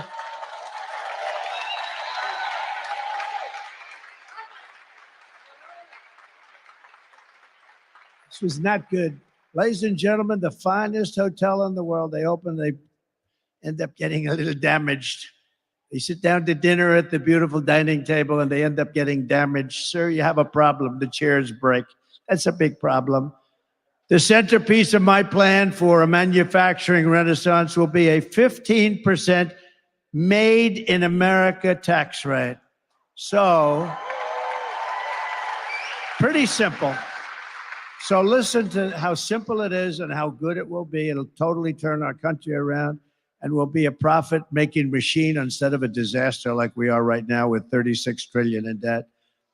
So I brought the business tax rate from 39% or higher down to 21%. So I had it was 39, but it was actually 50 and over 50 if you include state and city taxes in some places, like hopefully New York is going to be able to reduce their taxes, but it was very high. So I brought it down from 39% down to 21%, all the way down to 21%. People said there's no way. I got it approved by Congress. Can you believe that? Now they're trying to, Democrats want to raise it, and they don't know. It's hard to say we want to, would you please vote for me to raise the tax? They're going to raise it up to 39 or 40% or maybe even 50%. You better not let these people get in office. They're going to destroy what we built. And we did more business and created more jobs than ever before in history with a 21% rate as opposed to a 39% rate. We took in more money, much more money at the lower rate that we did because we had jobs like never before. We had business like never before. Maybe you came here because of that. That might be the reason, come to think of it. Thank you. You told me that. 2017, yeah, you probably came because of the tax and the 1 year depreciation. And you buy something and you can depreciate. Oh, you are a smart one. You're a smart one. Come to think of it, I would imagine that's why. And we're doing that again, the 1 year depreciate. You buy equipment and you're allowed to write it off first year. But what it does is create tremendous jobs. But now I'm doing a step further. I'm going to bring down the 21% to 15%, but only, and we will be the most competitive in the world. Don't forget, the world, like a gentleman like this can take his company and go to the Netherlands and go to a lot of other places. They all want your business. So if you start charging them too much, you're going to leave. They're going to say, that's a nice plant, bye-bye, because they're great business people, and they're going to go where they can get the deal. 15% will be almost as low as there is in the world. And yet, you got to remember, only if you manufacture your product right here in the USA do you get the 15% rate. So how cool is that? Michigan will be hotter than it ever was in its heyday. It'll be hotter than it ever was. You have to manufacture the product. Otherwise, you stay at 21%, which is okay too. But if you manufacture your product here, you drop all the way down to 15%, making it just about as compelling as there is in the world. Some are a little bit lower, but it's not this country, but it'll be among the most competitive in the world. Then I'm imposing tariffs on your competition from foreign countries, which would come in and take your businesses as soon as you built them. And we're going to put tariffs on, so now you won't be able to worry about having somebody come in and steal your plant and steal your business and close your place and lose your workers, and the workers are out of jobs. All your car factories are going to be coming back. You'll have more jobs than you've ever had in this state. Your car industry will be as big relatively as it was 60 years ago when you were like dominant. It's not dominant anymore.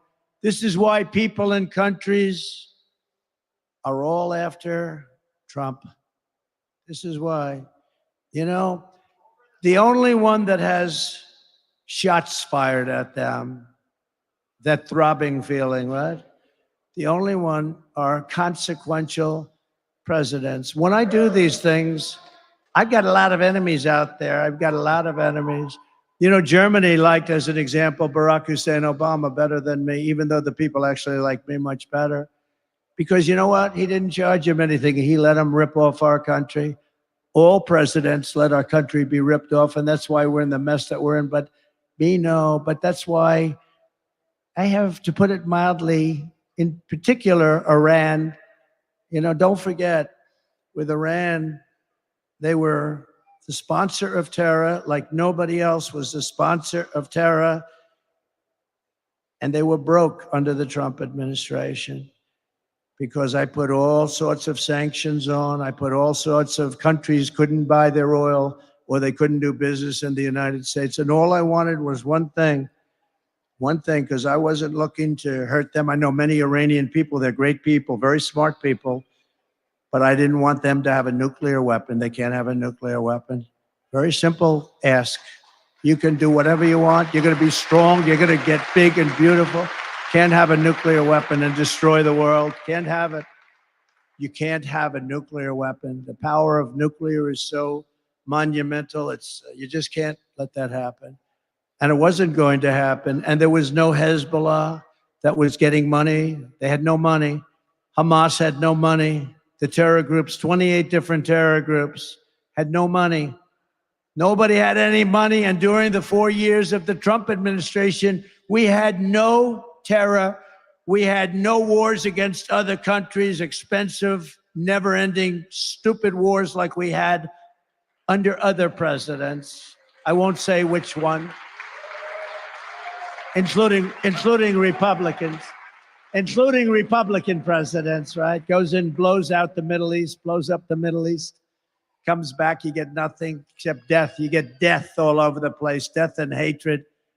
Actually, they should like me more than anybody ever, but you had no wars under Trump except I defeated ISIS, which had already begun. I defeated ISIS, took 100% of the ISIS caliphate, 100%. I was told it was going to take 5 years. I did it in 4 weeks. We have the greatest military in the world, but you have to understand, you can't be so politically correct. But we did it in 4 weeks. ISIS was gone, 100% of the ISIS caliphate. And some of you have had the story, but I don't have enough time to tell you the story because I have to be someplace else making the same damn speech in a little while. I'll tell you the story the next time. I promise. I'll tell you the story, Mike, the next time. Will you come up here, Mr. Senator? Come up here real fast. Come on. I got to get you up. This is a man who's going to be one of the best senators, toughest senator, and great for you. And I hear your poll numbers are looking good. Will you say a quick hello so I don't have to go through this process in 15 minutes? Yes, sir, Mr. President. Well, thank you, Mr. President, for being here. How about that?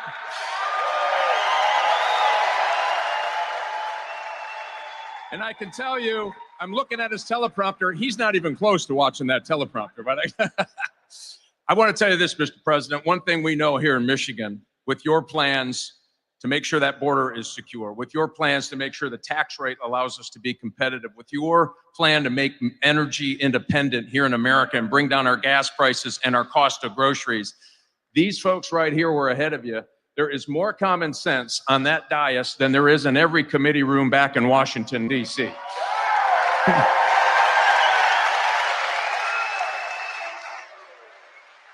And I'll give you a little, we had some hot off the press information yesterday, Mr. President, 5,000 auto dealers. Your opponent, Kamala Harris, has been saying it really wasn't an EV mandate. 5,000 auto dealers who are feeling the heat from this EV mandate said, nope, you're killing our business. You're killing the automobile industry. You must end the EV mandate. With you in Washington, we're going to get that done. Thanks for being here, Mr. President.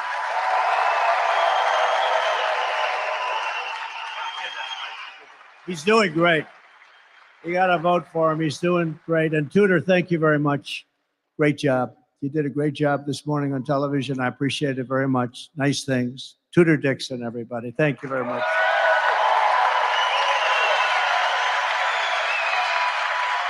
But if Kamala Harris gets in, every single manufacturing job in the state is going to Mexico or going to China. And Mexico is a very big threat, by the way.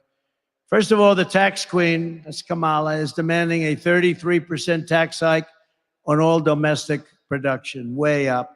It's going to be much higher than that, by the way. Next, she wants the largest capital gains tax in the history of our country. And then she's promising a brand new wealth confiscation tax called unrealized capital gain. That means that if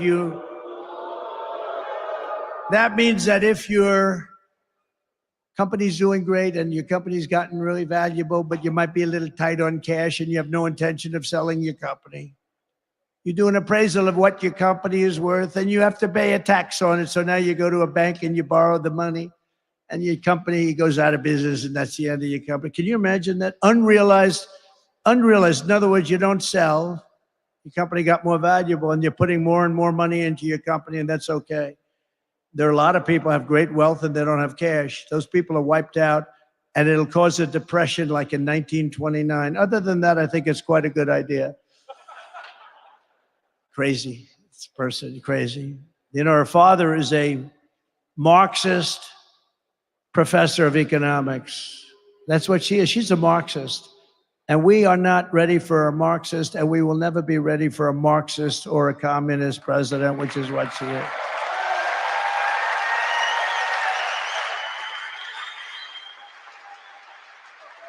And, you know, we're leading in the polls. We're doing great. But, you know, when you see we're leading by 2 points, 3 points, we should be leading by 50 points. We should be, how the hell?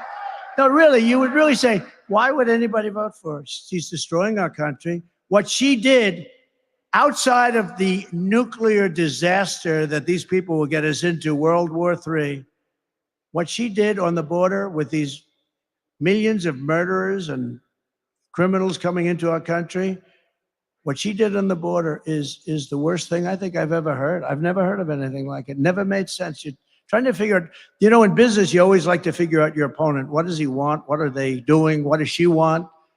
What are they doing? And you want to figure it out.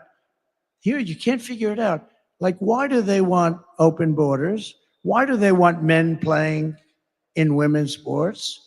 Why does Kamala want to give transgender operations to convicted illegal migrants coming in and staying in detention cells?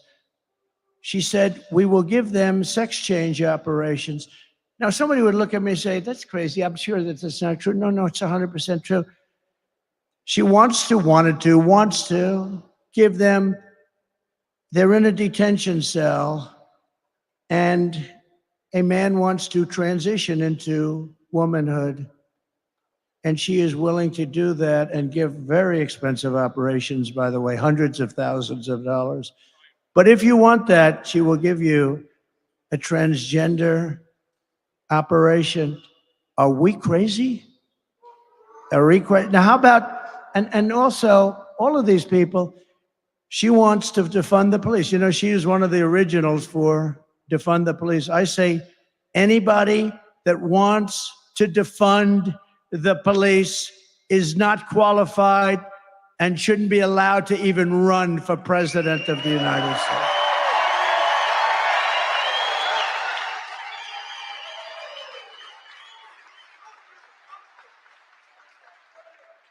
It's crazy.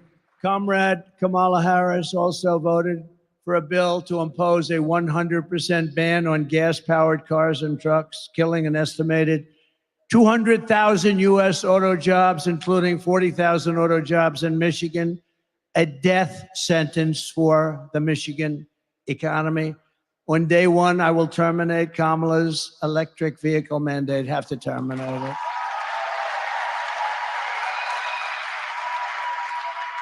And remember, the electric car has a great place, but not for everybody. Okay, not for everybody. No state in America will be permitted to ban gasoline engines. You want gasoline, nice clean gasoline. We have the best, we have the most. You know, we want to use something that China has that we don't. It's crazy, right? They have certain minerals, they have control of what you need for the batteries, and we really don't, but we will have. A lot of what we have is stopped because of the environment. We have the minerals, but we don't have the environmental impact statements, but we'll make sure that that's going to go very quickly. We'll be able to do things that you never even thought. The only good thing about what happened with this 4-year disaster is that the people will understand when we fix our country. They'll be much more understanding than they would have been if we just went straight ahead and did it. Because this country has never been laughed at like a bunch of dopes. It's never been laughed at like it is right now. If Kamala wins, she will take your cars, take your money, take your guns. She wants to confiscate all guns. You know that. She just changed. That's one of the 15 policies that she changed. You know, she was totally in favor of taking everybody's, confiscating your gun. She changed that when she looked at some polls. The polls weren't looking too good. But they always revert back. Remember, she wants to take your economic opportunity, and she will absolutely kill the American dream for your children. You know, this country used to be about the American dream. They don't talk about that. They talked about it 4 years ago like never before, and they'll talk about it after November 5th. They're going to talk about the American dream. If I win, we will bring back the American dream, bigger, better, and stronger than ever before. So we're pleased to be joined with a few people. You just met Mike Rogers, and I wanted to have him up here separately because I will tell you, this guy is going to be a great senator. I picked him, even though he wasn't always particularly nice to me. He was paid a lot of money to say bad things about me, and that's okay. I fully understand it. But he's been great, and he's got great gravitas, and I think he might even be leading in the poll by a little bit. He's tough as hell, and he's good, and he's got the whole deal going. And I had a lot of choices. I had choices of people that were lovely to me, so nice, but I wanted to pick somebody that could be, number one, a great senator, number two, could win. And I just want to thank you. You've been really working hard, and I appreciate it. And I appreciate Tudor Dixon very much also, job you've done.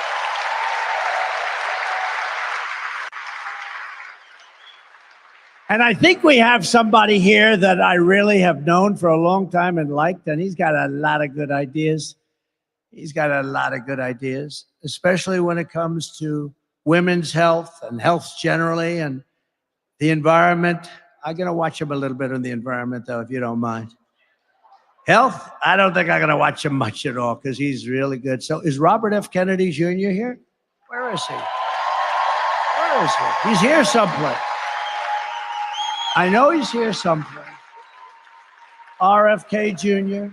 And he's a big part of what we're doing. And he does have great ideas. And getting a Kennedy to endorse a Trump Republican, that was a big deal, right? He's a good man. He's a good man, and he's doing a real job, and he really does have some amazing views, to my way of, especially on health of people. Representatives John Molinar, Where's John? He's around here. So, hi, John. Good job you're doing. Very good. Simple job in Congress, isn't it, John? Great job. Bill Heisinger. Bill Heisinger. Bill, thank you, Bill. Good job. Looking good. Thank you, Bill. Great job. Jack Bergman. Jack, thank you, Jack. You got warriors. You got warriors here. Tim Wahlberg. Tim, thank you.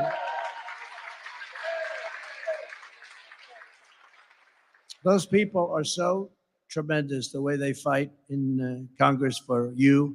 Some don't. I mean, I will tell you, I could name some that won't, but I get myself into a lot of trouble. I'd name some Republicans that don't, but that group of people, they're warriors, so you're lucky to have them, and we're lucky to have you on my side, and thank you all very much. I've endorsed all of them, but they're great. Thank you very much, fellas. Real warriors. Michigan Senate Republican leader, Eric Nesbitt. Eric? Thank you, Eric. Good job. How are we doing? Are you good? Good. He said we're winning. That's good. We got to win. By the way, we win Michigan, we win the whole thing. Like in 2016. Got to vote. Also, House Republican leader Matt Hall. Matt. Thank you, Matt. Good. Good job. Thank you very much. Really good job. So I just want to thank them, but I want to thank everybody for being here today. It's been great. We have early absentee mail-in voting in your state. Starts this week. And if you have your ballot, return it as soon as possible. And if not, get a ballot. Go out and get a ballot. Get as many Trump supporters as you can. You have a lot of people that sit back on the side. They agree with us. They agree with everything. What's not to agree? We want to stop people from killing everybody, you know? We have pretty basic policies, right? Low taxes, good education, strong border, all these different things, common sense things. We don't want to have, you know, in the Olympics, I don't know if you saw that in the Olympics, I didn't even realize that they have women now, boxers, right? They're boxing for women. And a young, beautiful woman from Italy was boxing a person that transitioned. I've got the language perfect because if I say it a little bit incorrectly, it could mean the end of my campaign. We have to be extremely careful. Like if you dare to say, gee, that's a beautiful woman, you say it very nicely. That's the end of your campaign. You're out of politics. You have to be very careful. So I never see beauty anymore. I never see beauty. But you have this young woman from Italy and she's fighting, and she's a champion fighter against women. And she's fighting in the first match of the Olympics. And she happens to get unlucky enough to meet somebody who transitioned from male to female and got into the Olympics. Two people did. 2 people were able to get in. By the way, I don't want to upset the story, but they each won a gold medal, okay? Different weight classes. 2 people transitioned from male to woman. Each one won the gold medal. But this young Italian girl, she's in there. She's going to show her mom how good she is. She's going to say, I don't care if he transitioned, Mom. I'm so tough. I can take her. I can take her. And she gets up and she puts up her fists. And he goes, for those that don't know too much about boxing, but I love it. I love UFC. I love Dana White. Has Dana White done a great job? Dana White, what a job. But she puts up her, and you know, a left is sort of to keep them away. She gets hit with a left, just a little dumb. Whoa. She looks around. Holy much, I just got hit by a horse. Goes back to her corner. Said, I've never seen this before. I've watched a lot of this stuff. And goes back to her corner and they say, go out there. You can do it. Go out there. Okay, I'll go out. It's like, what does Mike Tyson say? Everybody has a plan until they get punched in the face, right? This is what happened to this young, beautiful lady. Beautiful lady. So she goes out and she gets ready to go again. Boom, he hits her again. And she quits. She said, I can't get it. I've never been hit that hard. This was just like a little defensive punch. He ends up going on to win the gold medal, and another transitioned person won the gold medal. There were two of them, and they both won gold medals. In weightlifting, you got to see this. And for many, many years, they had a certain weight that stayed the same, and they'd put 1/8 of an ounce on one side, 1/8 of an ounce on the barbells, right, Mike? And they couldn't quite do it. The best female weightlifters. A guy comes along, have you lifted before? They ask him or her. And he goes, not much, but a little bit. And he goes up to that barbell. Boom, bing, bing, bing, bing. And swimming, the same thing. The young lady, you saw this. She looks left and she sees all these beautiful athletes that she's swum against for 15 years. Beautiful, beautiful swimmers. She looks to the right, she sees the same thing, but next to her is a giant. A giant. He's got the reach of Wilt Chamberlain. Does anybody know? Wilt is still said to have the longest reach in history. He could dunk a ball without even leaving the. He'd dunk a ball like this. He wouldn't even jump. But she looks at this guy's giant. And she never saw this. And they say, on your mark, get set, go. And she jumps, he jumps, everybody jumps. And as you know, she was badly injured. You know what happened to her, right? I told the story before. Windburn. He went by her so fast that she was horribly hurt. The windburn was horrible. No men playing women's sports. Very, very degrading to women. Right? You agree, Mike?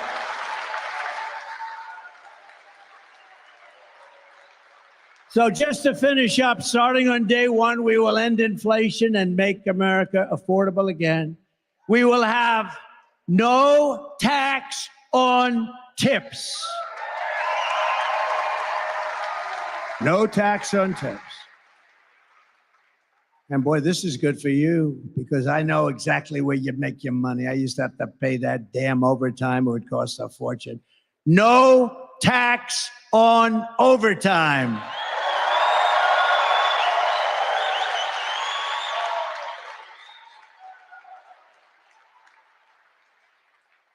And no tax on Social Security for seniors.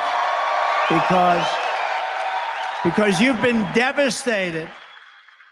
You've been devastated by inflation, seniors. For the seniors, no tax on Social Security benefits. So that's it.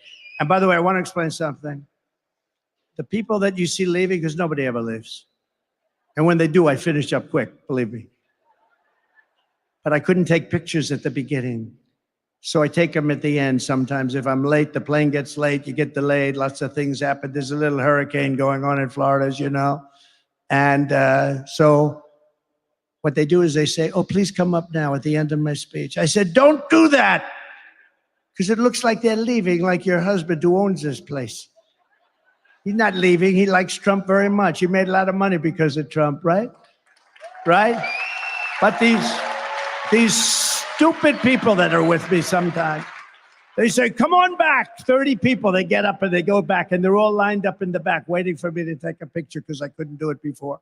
Because I didn't want to keep you waiting because you're much more important than the wealthy people back there. You're much more important to me than those people. He said, don't do that anymore, but they don't learn their lesson. But we are going to be late for something, but who cares? And while working Americans catch up, we're going to put a temporary cap on credit card interest rates at 10%. Some people are paying 24%. You can't do it. So we're going to have a temporary cap on credit card, 10%. I will settle the war in Ukraine. I met with President Zelensky today. Had a good meeting. We had a great news conference afterwards. She met with him, I guess, yesterday. She didn't have a news conference because she can't do a news conference. She can't answer any questions. She's never going to make a settlement, believe me. And I will end the chaos in the Middle East, and I will prevent World War III, something I can do that nobody else is going to be able to do. I know them all. We will rebuild our cities, including Washington, D.C., making them safe, clean, and beautiful again. We will keep the U.S. dollar as the world's reserve currency. And right now, with these really stupid people we have running our government, it is under tremendous threat from losing its status as the world's reserve currency. If that happens, that's like losing a war. In many ways, it's worse. This is how we will end the era of inflation, mayhem, misery under Kamala and Crooked Joe, and unleash safety, prosperity, and peace for Americans of every race, religion, color, and creed. We're going to do it, and we're going to do it fast. You're going to have businesses flowing back to Michigan. Together, we will deliver low taxes, low regulations, low energy costs, low interest rates, and low inflation so that everyone can afford the basics. It's called a car, groceries, and a home. Right now, you can't buy groceries. You can't buy anything. They're up so much, 50, 60, 70, 80%. We will stop the invasion, end migrant crime, support our police, strengthen our military. And I already rebuilt the military. They gave about $85 billion to Afghanistan, right? How about that one? In addition to losing 13 beautiful soldiers whose families I got to know and love and respect. And we left a lot of people behind. And you know, very importantly, we gave up a big Air Force base that cost us billions of dollars named Bagram. Billions of dollars, 1 hour away, forget Afghanistan, 1 hour away from where China builds its nuclear weapons. And we gave that up. These stupid people gave that up. You know who's occupying it now? China is occupying that base. Can you believe it? We're going to build a missile defense shield, much of it built in Michigan. We're going to keep critical race theory and transgender insanity out of our schools.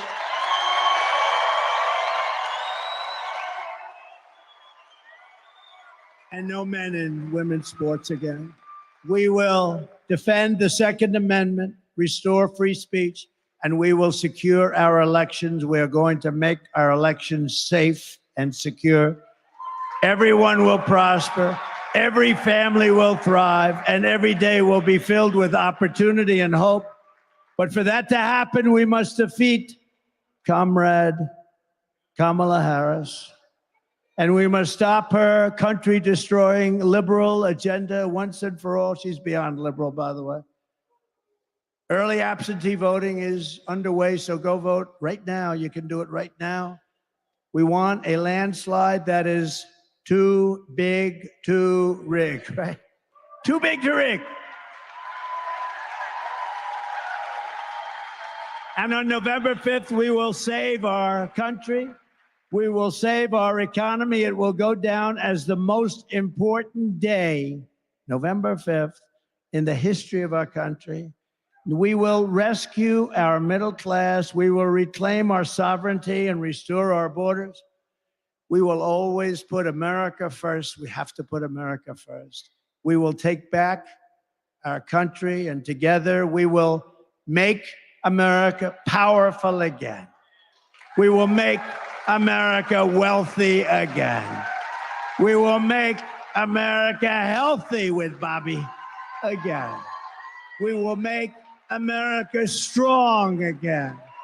We will make America proud again. We will make America safe again. We will make America free again. And we will make America great again. Thank you very much, Michigan. God bless you. God bless you. Go out and vote. Thank you. Thank you very much. Thank you. Go out and vote.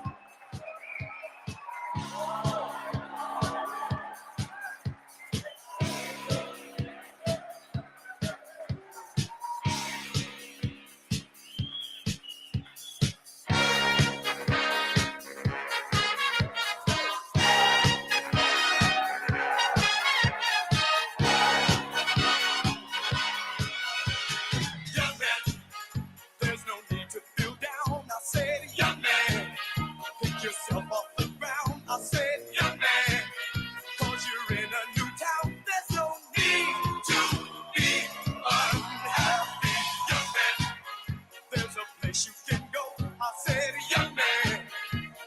short on your